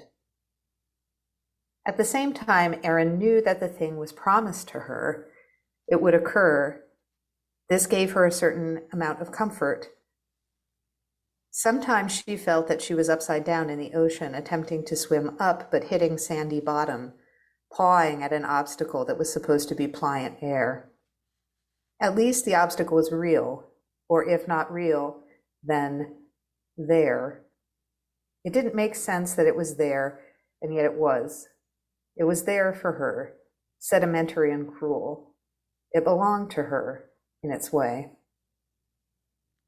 A month and change earlier, in September, Erin had learned that the person she had lived with and slept with for the past decade, to whom she was married, although that was hardly the most salient fact of their relationship, which had begun when they were both in their early 20s, was, as in the well-known American myth, living a double life. She had picked up his phone.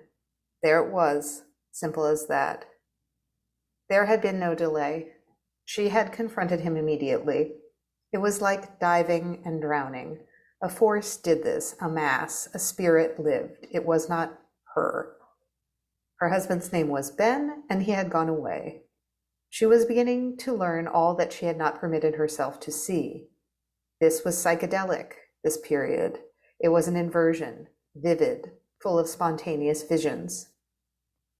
Erin learned that underneath what we name, in the sentences we live alongside and within, there is something else.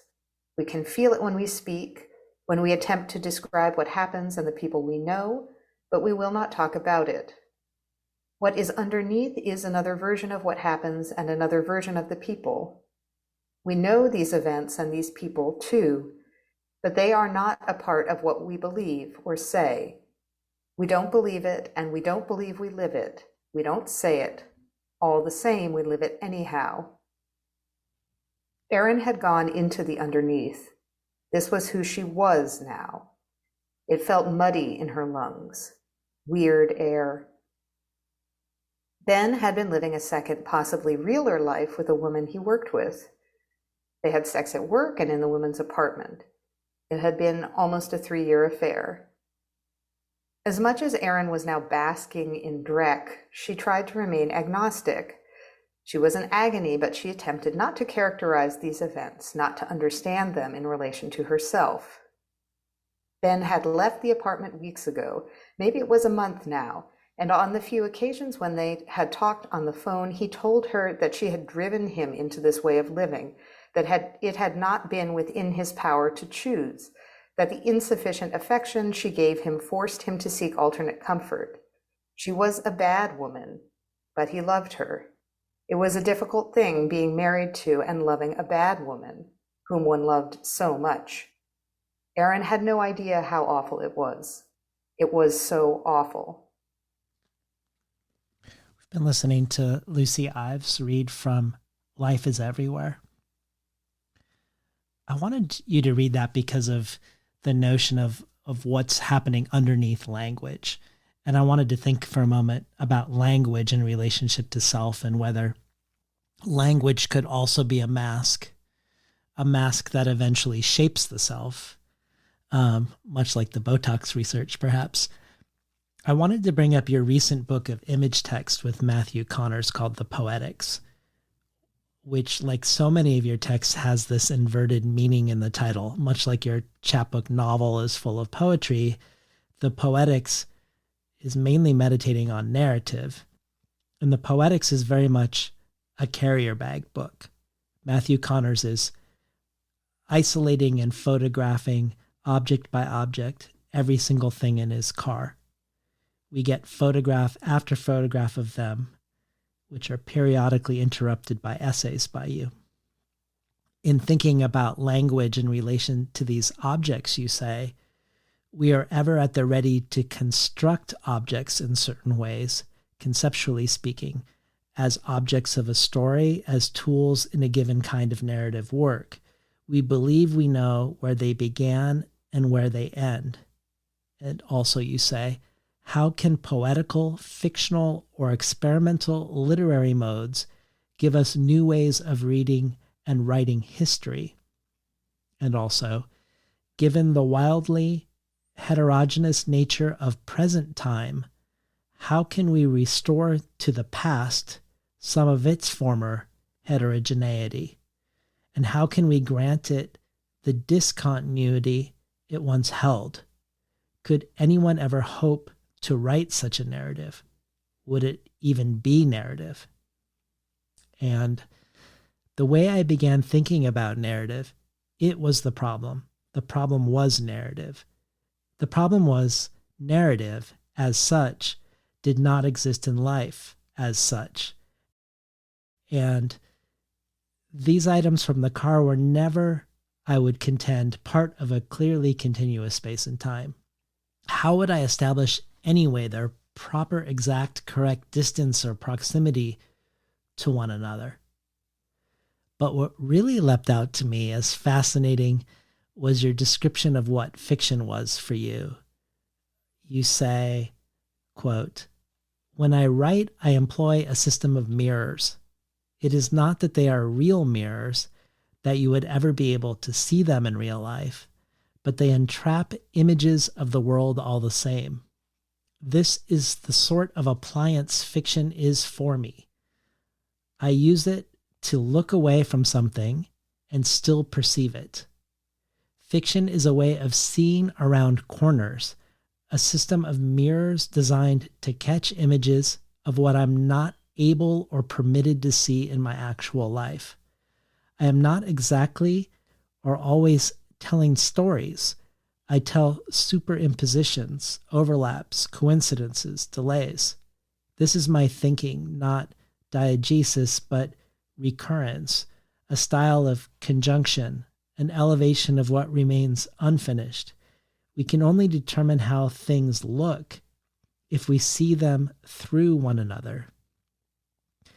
This is super interesting to me, this idea of looking away to perceive, or only determining how things look by seeing them through one another. So that when we read these lines from the Los Angeles Times review of the book, quote, we know, for example, that Cody, the philandering husband character in one of Aaron's manuscripts, is very similar to Aaron's husband. We are accessing her grief in another register, one that perhaps should feel more detached, but actually is more immediate and sad. This quote from the review, I think, points to something very weird about the self in relation to art making and storytelling. But I would really just love to have you talk more about the Hall of Mirrors in relation to language and fiction, because I've never heard this described this way.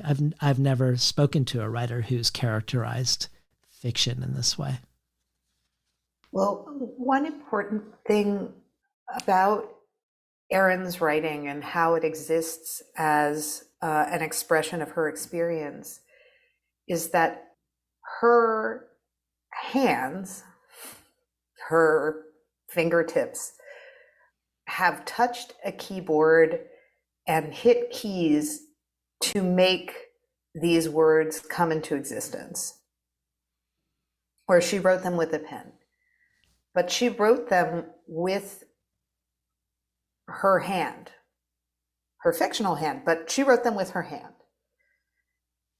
And so if, as a reader, we want to know what Erin lived, we could listen to a narrative about what happened to her. We could listen to a narrator describing that in the third person or the first person. And in fact, in her novel, there is a narrator who speaks in the first person and in the third person in her first manuscript. But we have access to what she really wrote. So she's fictionalizing, but she's really the one who is fictionalizing. It's not me. It's not me. It's not someone else or a narrator who's telling us what happened to her. It's her. So if you want to know what happened to Erin, she's going to let you know in her book, in her own way. And the mirrors that I'm talking about in the poetics and in those statements about how fiction works for me are mirrors that are arranged in the way that mirrors are arranged in a periscope. So the way that you're able to see around a corner or, in a submarine, a periscope goes up and you can see, what's outside, what's above the surface of the water, is a system of mirrors, a mirror that is arranged on the diagonal with respect to the view into the world that then reflects downward onto another mirror that is also arranged on the diagonal so that when you look into the periscope, you can see what's around the corner or, above the water. And in this novel, I think to get at the experience of the character, we need something like a periscope. So in other words, I don't treat the character as an entity that's out in the real world whose experience is entirely transparent to me. I, as the writer, may not know everything that has happened to them, but there are technical affordances that I can use in order to learn more. So if I have the character write, I can know what the character has written down, and I can know more about them. I'm not saying that I can't write a narrative and have a narrator talk about the character. That's precisely what I do in 2/3 of the book. There's a third person narrator who tells you what goes on with Erin. But I happen to think that we can learn more about her by reading her own writing. Again, writing that she has written with her own hand, language that she has chosen herself. There's a way in which metaphorically this is a series of mirrors or like a series of masks that reflect onto each other. And so we get something back that has a more kind of intimate view onto this source, in spite of that source being fictional in itself. Your editor, who's worked with you on your last 3 books, said that this book proposes a new kind of systems novel. And she says, it's about how individual selves act and are acted upon inside various systems: family, marriage, academia, gender, society. But it also reveals the instability of our notions of selves and of systems, and shows a new way to narrate the relationship between the two. But I wonder if it's also about the limits of language. And what I mean by this is that you've talked in interviews about your sadness, about how writing is not linearly related to the thing described, that at one point you had hoped or believed that language would have a straightforward relation to the thing it refers to, and that you haven't fully gotten over that it doesn't, which sort of made me wonder if this system of mirrors is also sort of a compensatory system for that sadness, like a prosthetic aid for language itself. Yeah, and in some ways it might be about trying to look in to language's home or trying to be at home with language. Yeah. If I could get there. Well, thinking of this system of mirrors to reflect and perceive what you can't see otherwise, thinking about them as a sort of an aid to increase what we can perceive. And also Renee Gladman's description of your story collection as you making her feel like she's in an alternate, ordinary place. I wondered about the role of the imagination and the surreal and the fantastic for you, because this system seems to be interested in perception, in mimesis, in representation, rather than the imagined and the invented. So does your sadness that language and the world isn't a one-to-one correspondence. You do play a lot with the fake and the true in other ways, if those are the right words. We get made up historical figures, so much so that when you tell me in this book that the real person, Paul Eluard, wrote letters to a lover with his own semen, I'm at first sure this is made up until I go and look it up and discover, to my horror and delight, that it's true. Or when I read about the German surrealist Hannah Darboven and her form of graphic writing beyond words, I think she could be made up. And I even think she, at the time as I'm reading, I even think she might be inspired by Renee Gladman, when in fact she also is real, among made up figures at the same time. But I wonder what your own philosophy around imagination rather than perception and trying to see and represent something that is seeable with these mirrors, what it is, or what your thoughts are about things that aren't actually seen. Like, for instance, Le Guin, for Le Guin, the imagination is what makes us most human, that she can imagine not having opposable thumbs, but not having her imagination. And when she says, children know perfectly well that unicorns aren't real, but they also know that books about unicorns, if they are good books, are true books. She is often saying these things as part of an argument for the fantastic being our primary literature, whether Don Quixote or Hamlet or Beowulf or the Odyssey, all the way up until the Industrial Revolution. But where or how does the fully imagined fit or not at all into what you are trying to do, or the questions that you have that animate your writing? One way of getting at this is that this book as a whole is offered to readers in a spirit of friendship. And for me, that is where the imaginative act takes place. In the imagining of the possibility of someone coming to read this book, a book that is impossible to write.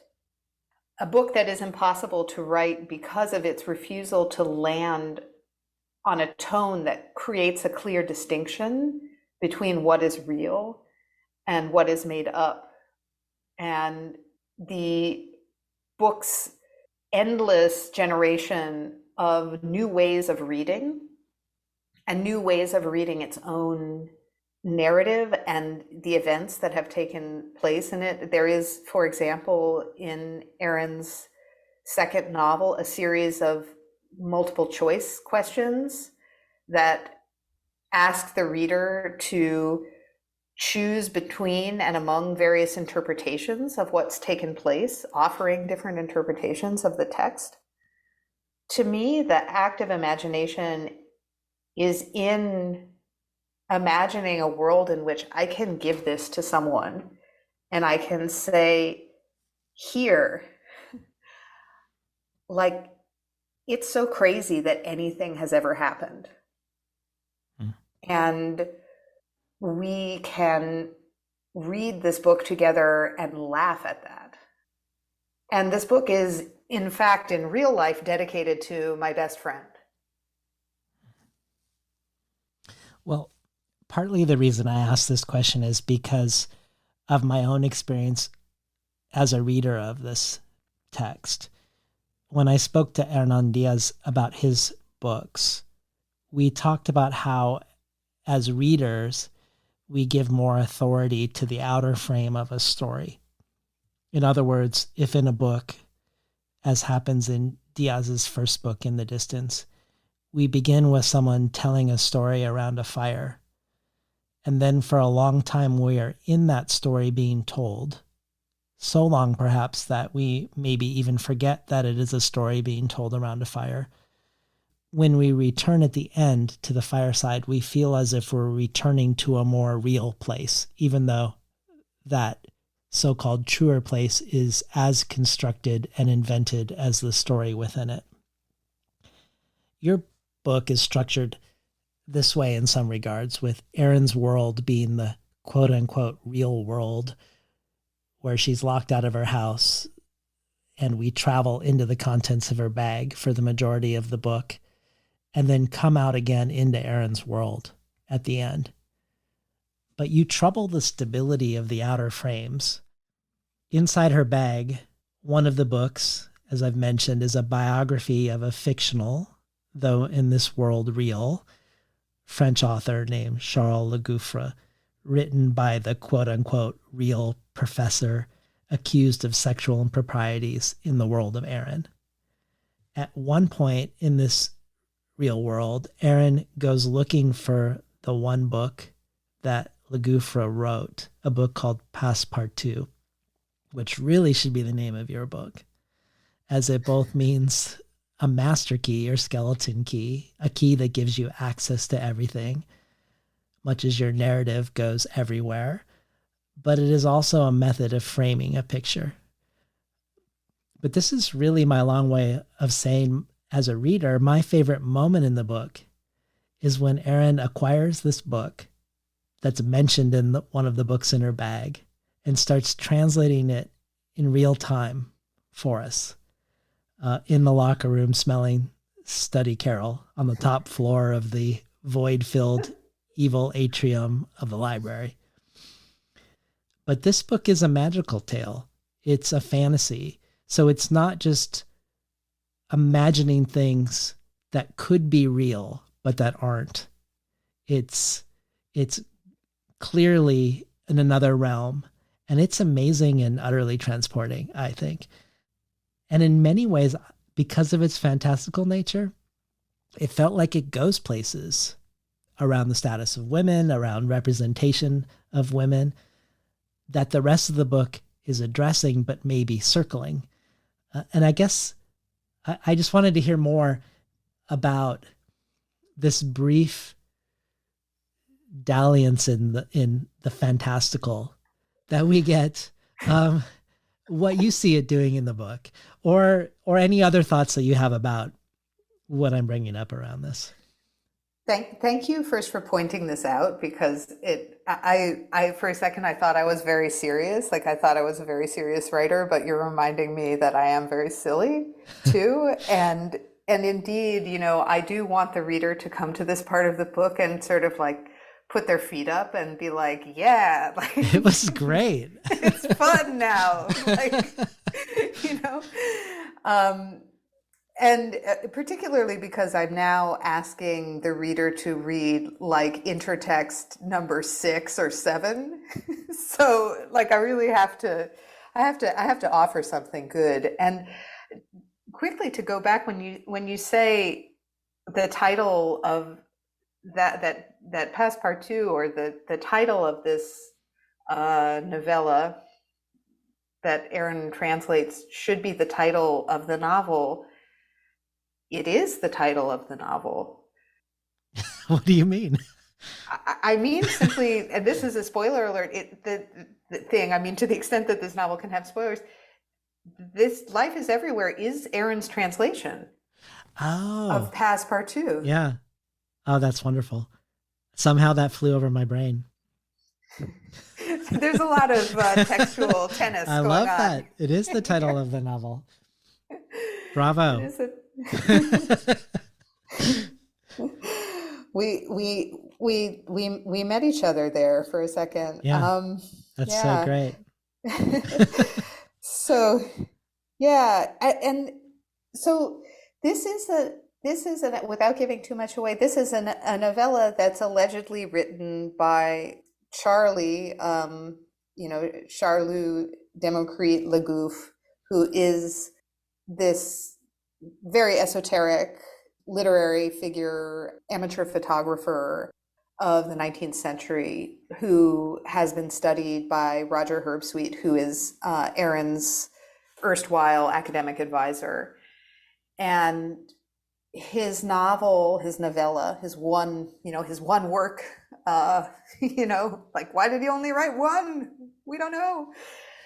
Is a story about a fragment of statuary that goes on adventures.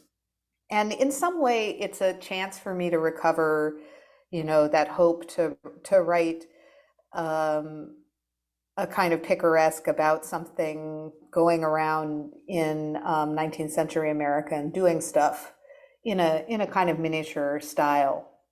But I'm also, I think that 19th century statues are pretty interesting, and they have a lot to teach us about how we see and how we tell stories. Strangely, they're pretty iconic, and they affect how we see the past. But it was fun for me to think about people becoming obsessed. So this is Passepartout. This novella is a story of obsession, and it's a story of a series of people who become obsessed with a severed hand, like a statue's marble hand that has become severed, and they think that it is alive, essentially.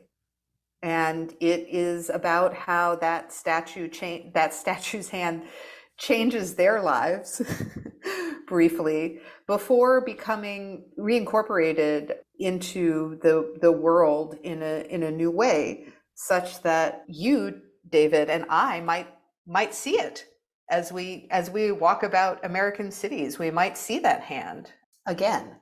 So there's a fantastical element and a silly element, and there's like pirates and a lot of dramatic language and stuff.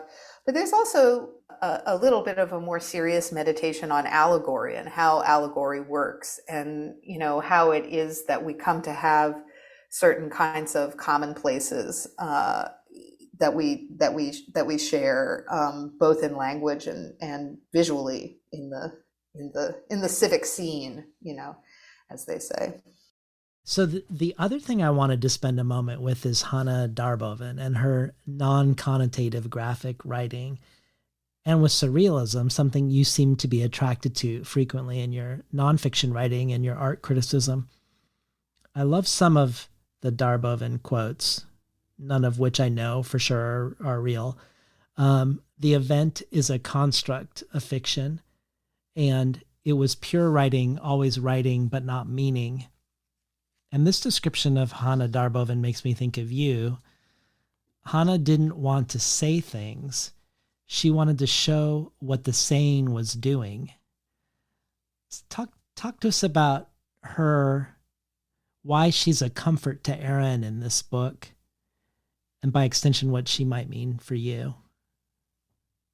Yeah, that's a hard question because I think that Erin's obsession with Hannah Darboven is a place in this novel where I've given a character a quality of myself, and it's kind of a weird a weird choice because I so want Hannah Darboven to be here in this book because I I think her life is amazing and I think her art is amazing as well.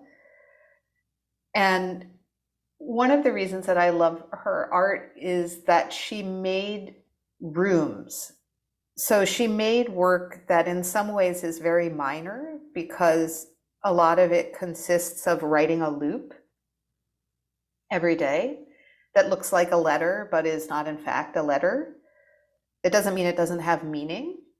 It could be a kind of marking of time. And in fact, she was very interested in time, in calendars, in periodicals, and in the ways in which we mark time through publication or mark time publicly.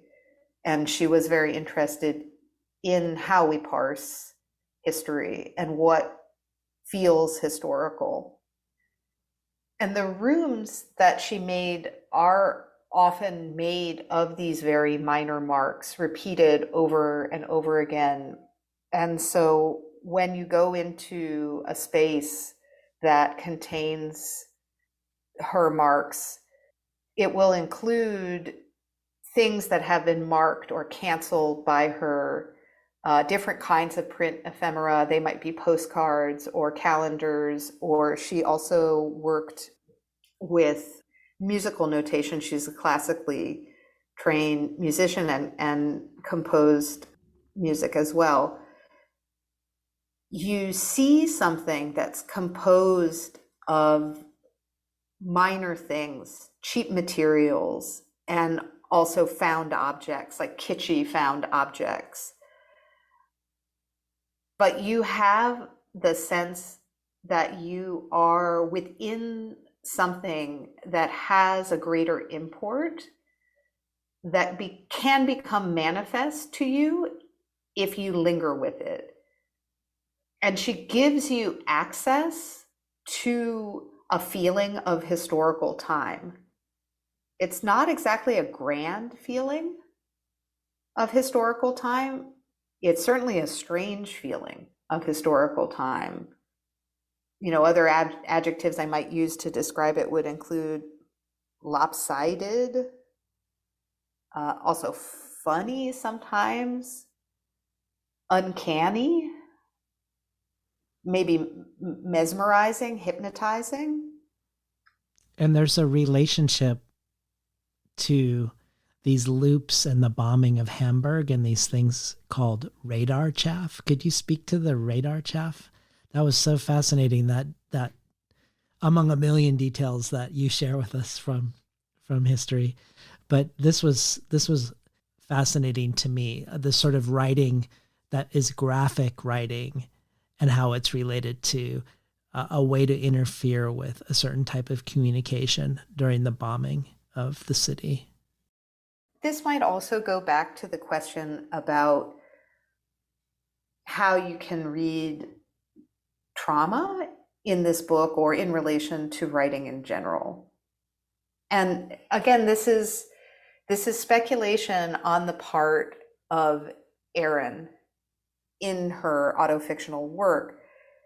But Erin associates this very simple, almost graphic technique for jamming the radar systems of your enemy that was used during the Second World War by the Allies, specifically in relation to the firebombing of Hamburg, which is a truly horrific event.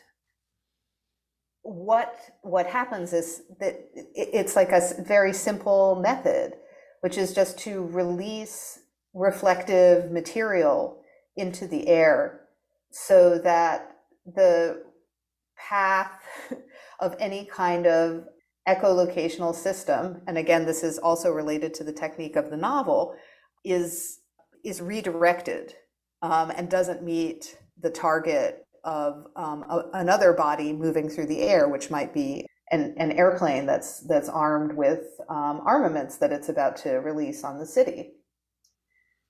And I talk about, by way of Erin, a kind of idea that I have, that Erin has, about how this technology, which is it's a technology of disruption and of rewriting, could be related to how one writes about experience that is too big or overwhelming.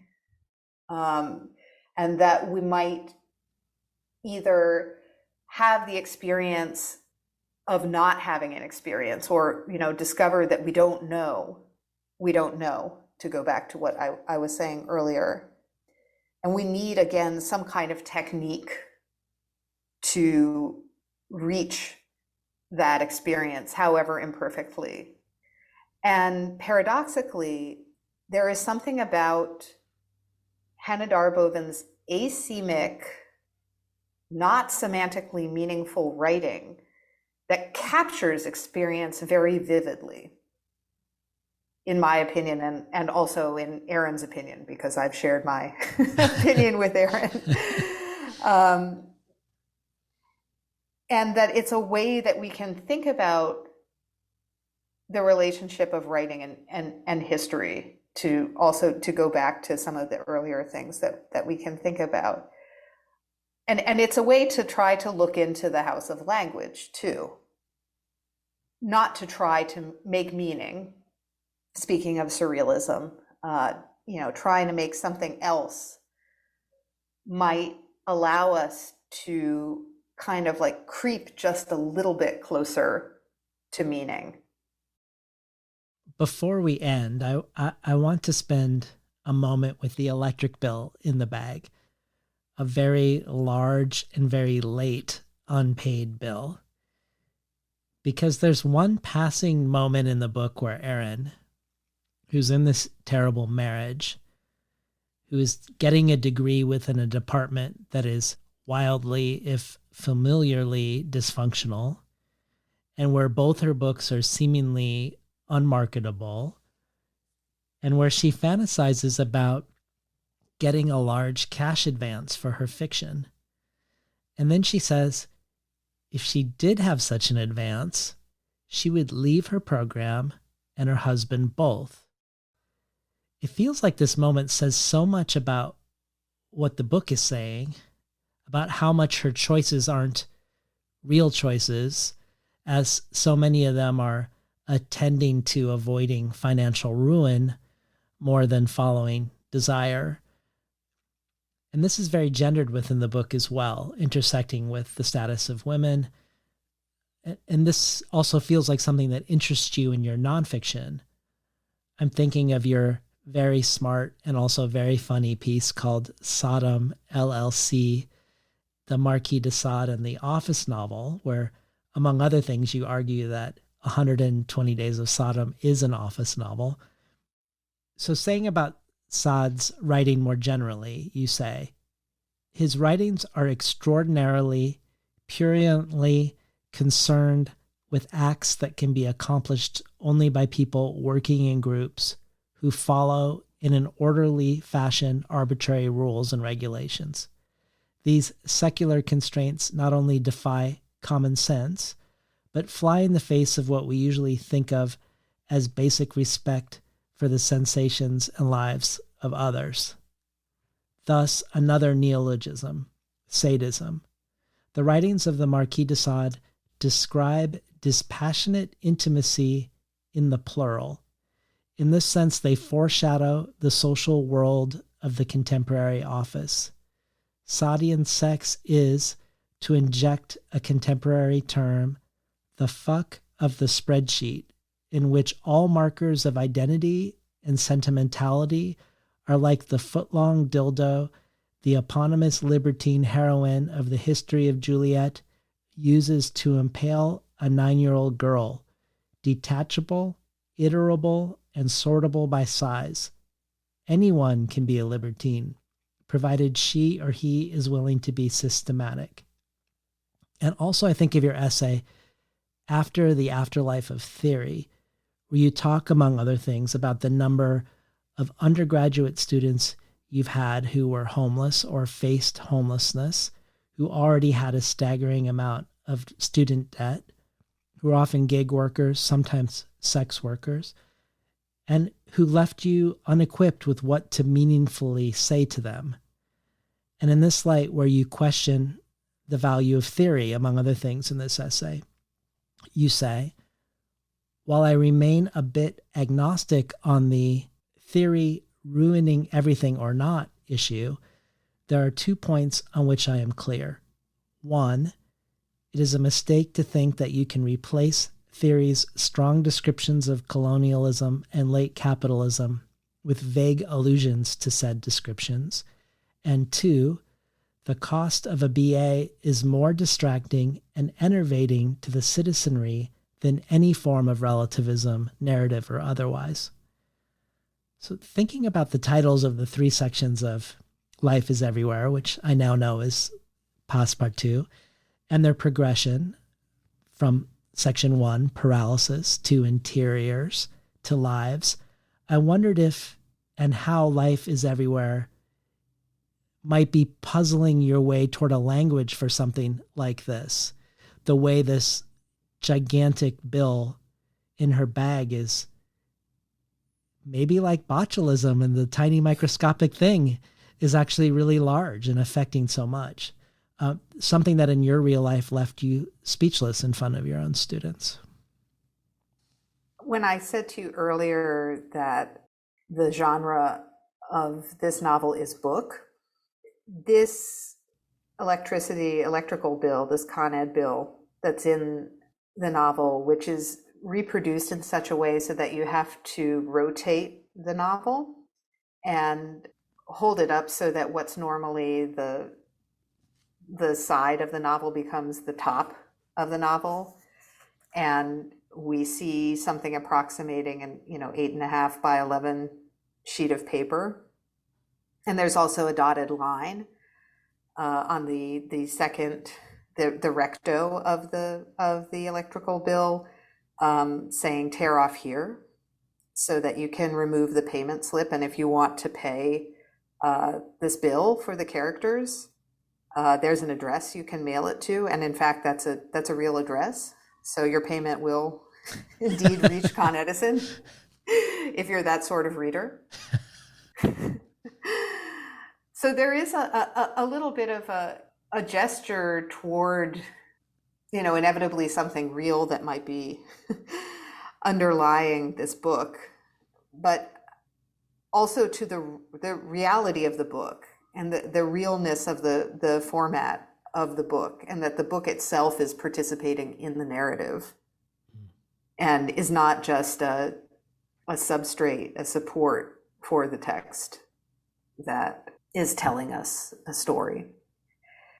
I don't have, again, as I say in that essay, After the Afterlife of Theory, that I published in May of 2018, around the 50th anniversary of May 1968, a solution except to point out the different forces and styles of representation that are in tension in the present, and to say there is tension between the cost of an undergraduate education in the humanities and what a degree in the humanities can do in financial terms in contemporary America. I think we can kind of say that's a real thing, and it's a question that we should ask about. The answer to that question isn't stop teaching the humanities.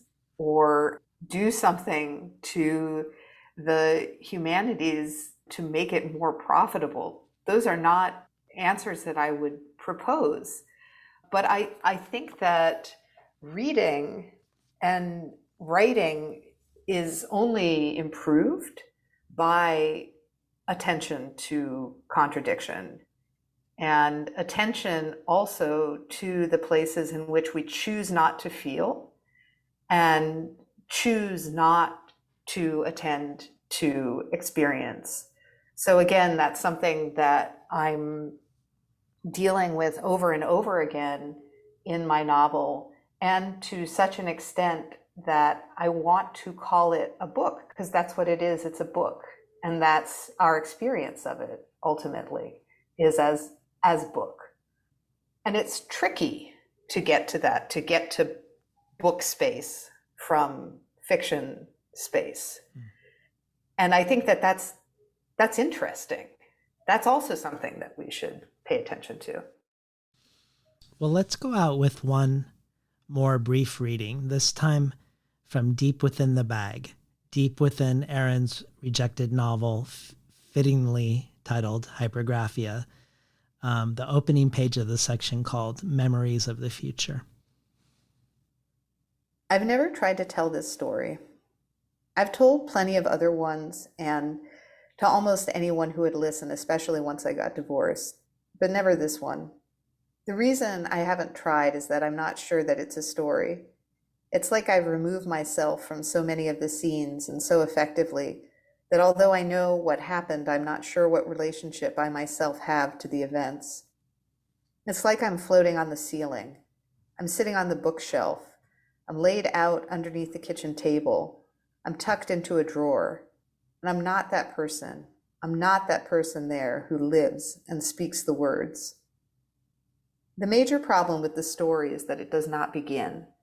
I'm going to try to talk to you about it, but it doesn't have a proper beginning. Anyway, I have a theory about human development in the contemporary era that helps to explain this. I don't entirely understand who I am in the larger system of inheritance and imitation, but I have some idea of how it works. The way it works is through repetition and also through forgetting. While you are a child, you will forget some of the things that happened to you. When you are an adult, what you cannot remember is what you do. The result is that the world is an inversion of everything that has already happened to everyone, an imprint in reverse, the original details of which no one recalls. Of course, I'm not saying that it is exact. The repetition is significantly flawed, wonky.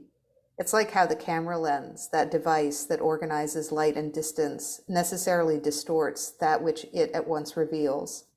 The picture, a repetition, what comes to pass, is lossy, flat, and inexact. Perhaps it's uglier, perhaps more beautiful. I've never been particularly photogenic, except when very young. This is how newness enters the world, by the way, and why anyone can have memories of the future. Thank you, Lucy Ives, for being on Between the Covers with me. Thank you so much for having me. This has been a challenge and a trip, and I'm very grateful. I hope a to have been here. somewhat pleasurable challenge and a trip. That they're the only things I like, so indeed. We've been talking today to Lucy Ives about her book Passepartout, otherwise known as Life is Everywhere from Grey Wolf. You've been listening to Between the Covers. I'm David Naiman, your host.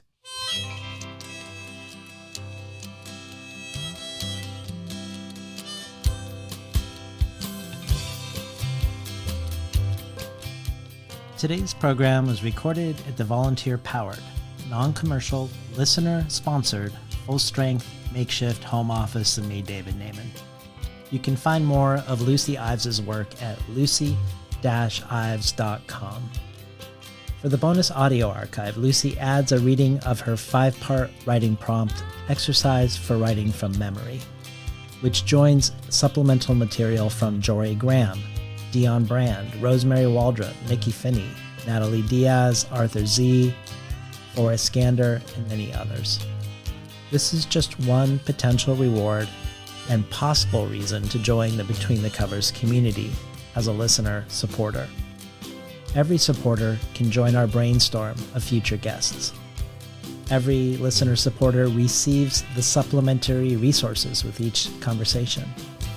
And you can choose from a wide variety of other potential enticements, whether becoming an early reader for Tin House, receiving 12 books over the course of a year, months before they're available to the general public, to any number of gifts and collectibles from past guests, from out-of-print chapbooks by Ursula K. Guin, to writing consultations, to a bundle of books selected by me and sent to you. You can find out more at patreon.com/betweenthecovers. Or if you prefer a one-time donation, you can do so by PayPal at tinhouse.com/support. I'd like to thank the Tin House team, Elizabeth DeMeo and Elisa Ogie in the book division, Alice Evelyn Yang in the art department, Becky Kramer and Jay Nichelle in publicity, and Lance Cleland, the director of the summer and winter Tin House Writers' Workshops. Finally, I'd like to thank Imre Lodbrog and Barbara Browning for creating the outro. Their album Imre Lodbrog A Sapatita Me can be found on iTunes, and Barbara Browning's trove of ukulele covers can be found at soundcloud.com/Barbara Browning.